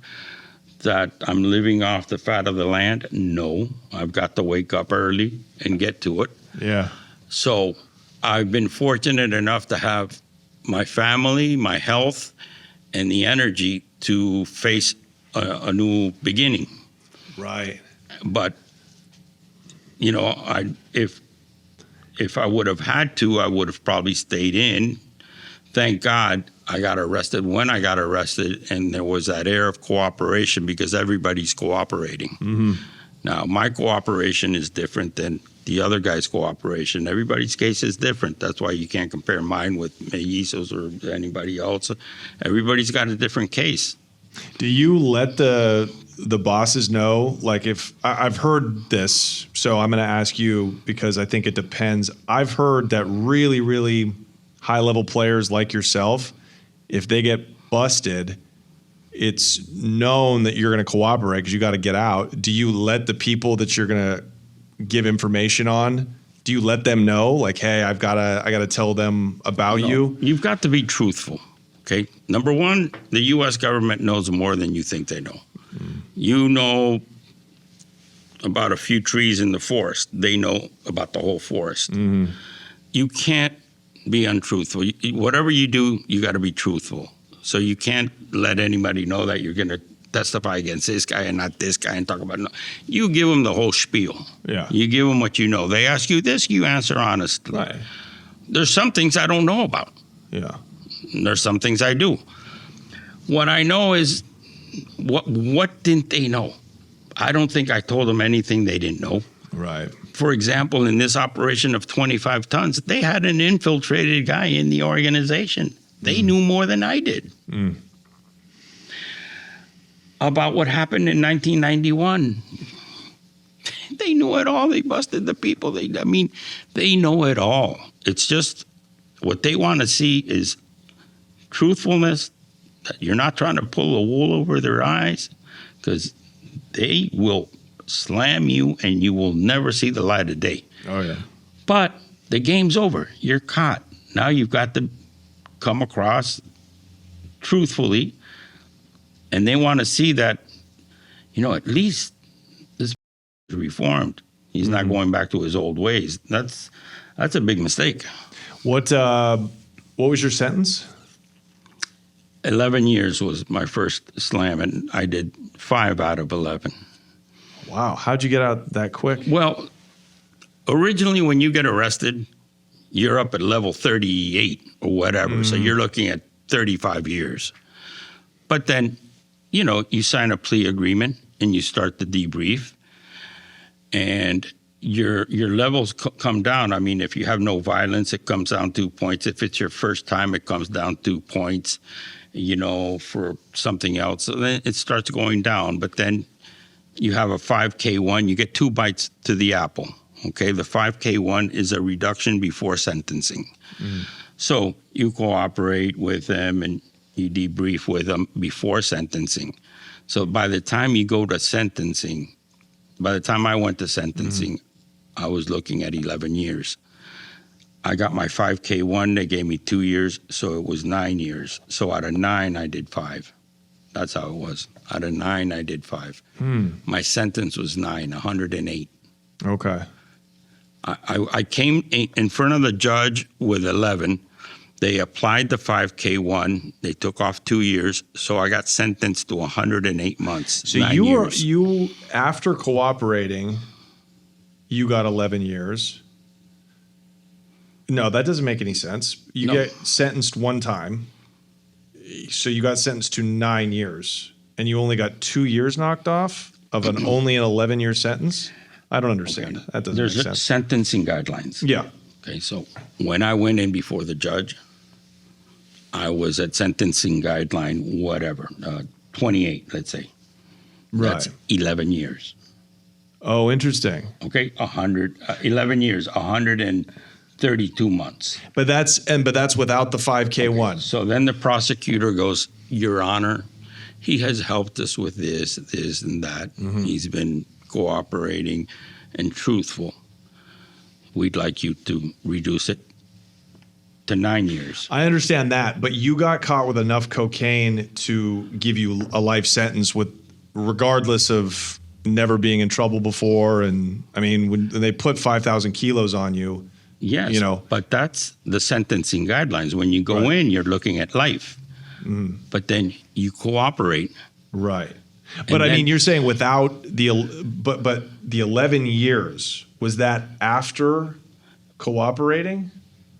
I'm just astonished. No. Like, I'm going to go sell keys if I only get sentenced to 11 years. Don't do that because what happened to me may not happen to you, and you may end up doing 35 years. Or the worst part about it is, don't think you're going to last 25 years. I hope you do, but you'll probably die within the first 3 years. Of course. So let's see. If you get caught with 25 tons, if you get caught with more than 150 kilos, you're going to do 30, 35 years. Okay, so that's my point. 150 and 25 tons is the same. That's my point. As far as the sentencing That's my point. So my indictment said 150 kilos or more. Right. So the cooperation got you from 35 years down to 11 years. And then you got another 2 years knocked off right before sentencing. That's what I'm trying to get to. There's an apple. You get 2 bites. The first bite is your 5K1. That's a reduction before sentencing. Right. Okay? So before sentencing. So you go before the judge. I went before the judge, and after being a nice guy and everything, they had left me at 11 years. At 11. Then they applied the 5K1. They took off 2 years. So I got hammered. This is a reduction before sentencing. That means that they sentenced me to 9 years. But they leave the door open so you can get a second bite at the apple. That's called a Rule 35. That's a reduction after sentencing. This is a reduction before sentencing. So they leave that door open. Okay. So then you get another bite at the apple, And that's when they took off 4, and that's why I did 5. Okay, so you went from 35 years. That's what you would have faced if you had said, "I'm not cooperating. I'll plead guilty." You would have got 35. You gave up information, and you didn't have any, no violence, no priors. So it went from 35 to 11, 11 to 9, and then 9 to 5 years. Exactly. That's unbelievable. It is. That's so. But understand that it's the only way the business has grown to where it's grown, and it's ridiculous. That's what they should legalize this, Right. Because law enforcement sits down with big bosses, and they get more work done than they would in 30 years of doing police work. Right. Police work is going to get them nowhere. Right. There's no time on earth. No. They only. And there's not enough people on Earth. Yeah. Yeah. So this is why, and then this has just blown up to get so big. And there's a synergy between law enforcement and the drug cartels. I tell you, they got to look it up. Baruch Vega case. It's when this film producer introduced the DEA, Colombian film producer, introduced DEA agents to the big cartel leaders in Colombia, and they met in Panama. Money was exchanged, supposedly $115 million. Look it up. This isn't me. This is out there. Yeah. So an era of cooperation was established where Colombians would cooperate. Yeah. Right now, you have El Chapo's son Of course. cooperating. Yeah. The whole family. The whole family. Yeah. The whole thing with Mayo Zambada, El Mayo. Yeah. It was all a Of course. It was cooperation set up. set up. Yeah.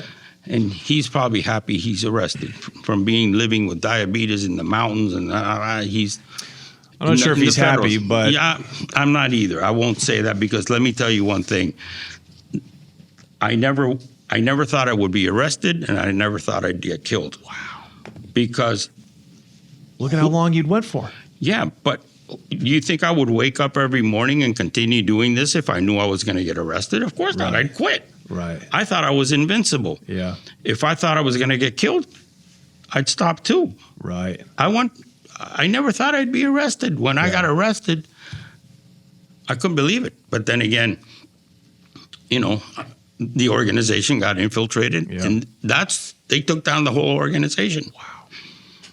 Very quickly after that. Not only the routes, that guy who was a nobody in the organization took down the largest drug organization at that time. Yeah. The Incredible. routes, the people, everybody. Yeah.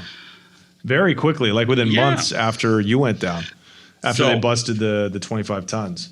Now, when you went, so why is that allowed the cocaine business, the cooperating and the synergy with law enforcement? Why has that allowed the cocaine business to grow so much? No, it grows because it's in demand.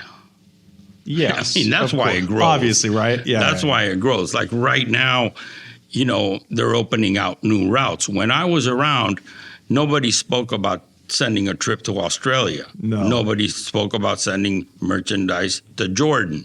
Right. Nobody spoke about, let's send a shipment to India. Right. It was, Mexico, the Bahamas, the U.S., and then Europe. Yeah. But now, people are snorting everywhere. Global. So this is totally uncontrolled. It's like prohibition, Mm-hmm. Imagine if they would have never legalized liquor, and you'd have to buy liquor from a guy that made it in his bathtub. Yeah. But the the only way to control something is you have to legalize it. That way you can control it. Then it's in your control. Yeah. It's a hard pill to swallow. It's the only way. Everything else has failed. Everything. And the cartels have just gotten bigger Yeah. and bigger and bigger. Now, Coke is a limited product. You can actually buy and corner the market, buy all the cocaine, then there's no cocaine to sell. But that's another different problem. You've got a lot of people in this country that live off that. Okay? I'm not saying it's right or wrong, but, what are those people going to do? They're going to go flip burgers at McDonald's? Well, I think they'll always make more cocaine. I think Colombia's got to figure out. It's like bananas. You can buy all the bananas and corner the market. Yeah, but then they'll just make more. They're making it in Bolivia. They're making it in Peru. They have cartels. But you put a big dent. Now, that's a problem because, United Fruit used to do that. They used to, buy all the banana in Central America, hold it. Right. But, whoever has to do that nasty job of buying the cocaine for the U.S., I mean, you can't buy the powder. You have to buy the leaf. And you can do it through the Department of Agriculture, actually. Right. He's not going to be a very popular guy. Oh, right. You're talking about if you wanted to legalize it. Yeah. I see. Yeah. It's complex. It's very complex. But that's the only, just hearing you talk about 25 years, you got through, how many loads in 25 years did you lose? 10? Maybe. How many runs did you do? Probably over 1,000? 20 a year, 500. I don't know. Yeah. Yeah. 500 runs. 500 runs. So, and you lost. At least, yeah. It's 5%. Lost very little. Yeah. So, there you go. There's your answer. When are we going to move on as a society? This cocaine and the war on drugs, it's just like this brief thing. Drugs have been around for thousands of years. Cocaine and heroin were around. Opium was around in the 19th century, used for medicinal reasons. This is only like a 100-year stupid phenomena that's allowed psychopaths like these Colombians to become unimaginably wealthy. We got to move on as a species, don't you think? This is ridiculous. Look. It's addiction. It's called addiction. Okay? We're addicted to everything. We're addicted to buying purses. We're addicted to everything but.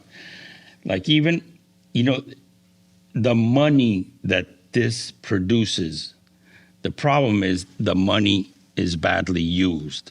If the cocaine industry existed and the cocaine cartels would use the money in a good way, but they buy more coke and they buy guns, and then they get into human trafficking and they expand into even worse businesses. Okay, so it's money that's being reinvested, and that's the nature of the beast. It's bad. But for a lot of things are bad, though. A lot of things are bad. Alcohol is bad. Look, if you legalize this, you can control it. Alcohol is bad. It's addictive. It's very bad. But at least you know that the money that the alcohol companies are making are monitored. They just can't go out and buy 10,000 AK-4. Maybe they do. But you can monitor it. Yeah. And you have to be able to monitor. This is totally out of control. You have billions and billions and hundreds of billions of dollars going to places that are disastrous, terrible, and you need to monitor it. Yeah. Because drugs, even look at the mafia movies, the mafia, no, we're only into prostitution and bookmaking.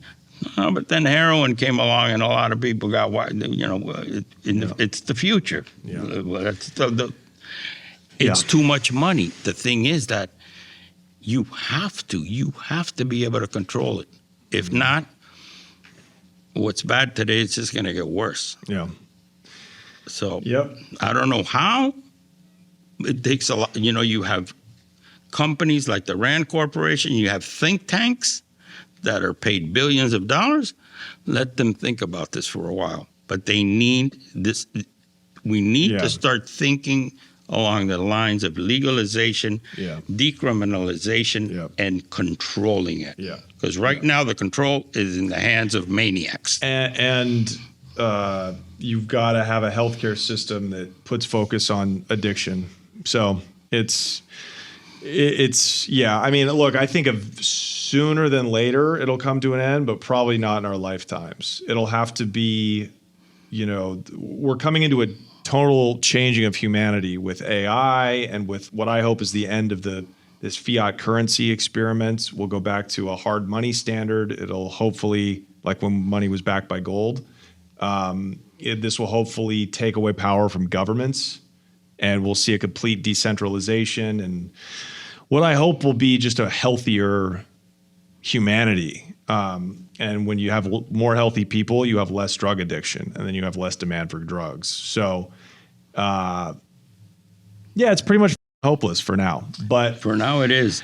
what an odyssey. I mean, I've read a lot of narco books, and this is, I just got it yesterday. I bought it yesterday on Amazon. It's a 400-page book, and I'm already halfway through it. So go get Pure Narco. Go buy it on Amazon. And where else can they get it? Amazon's.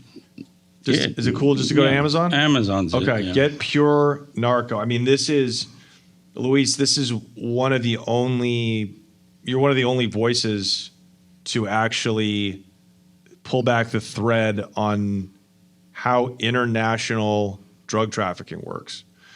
I mean, this was such a pleasure to sit down with you.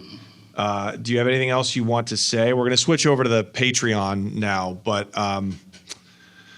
I mean, look, what are your biggest regrets, and what do you not regret about the game and the choices you made? Look, my biggest regret is not getting out when my daughter was born. Okay, that's a big sin on my part. That I got into it. I should have been more responsible, but then maybe I wouldn't have gotten into it if I would have been more responsible. Right. But when my daughter was born, I should have. My wife told me, you've got the coffee company in Cancun. Let's just do the coffee company. We have a great life. Yeah. No, the greed. So that's my regret is the greed that I handled it in such a way that you can say, yeah, that I had a great time. Yeah, I had a great time. That I had very bad moments. Yes, but I lasted 25 years, and I thank God that He's given me this second opportunity. Mm-hmm. Yeah. I would not look.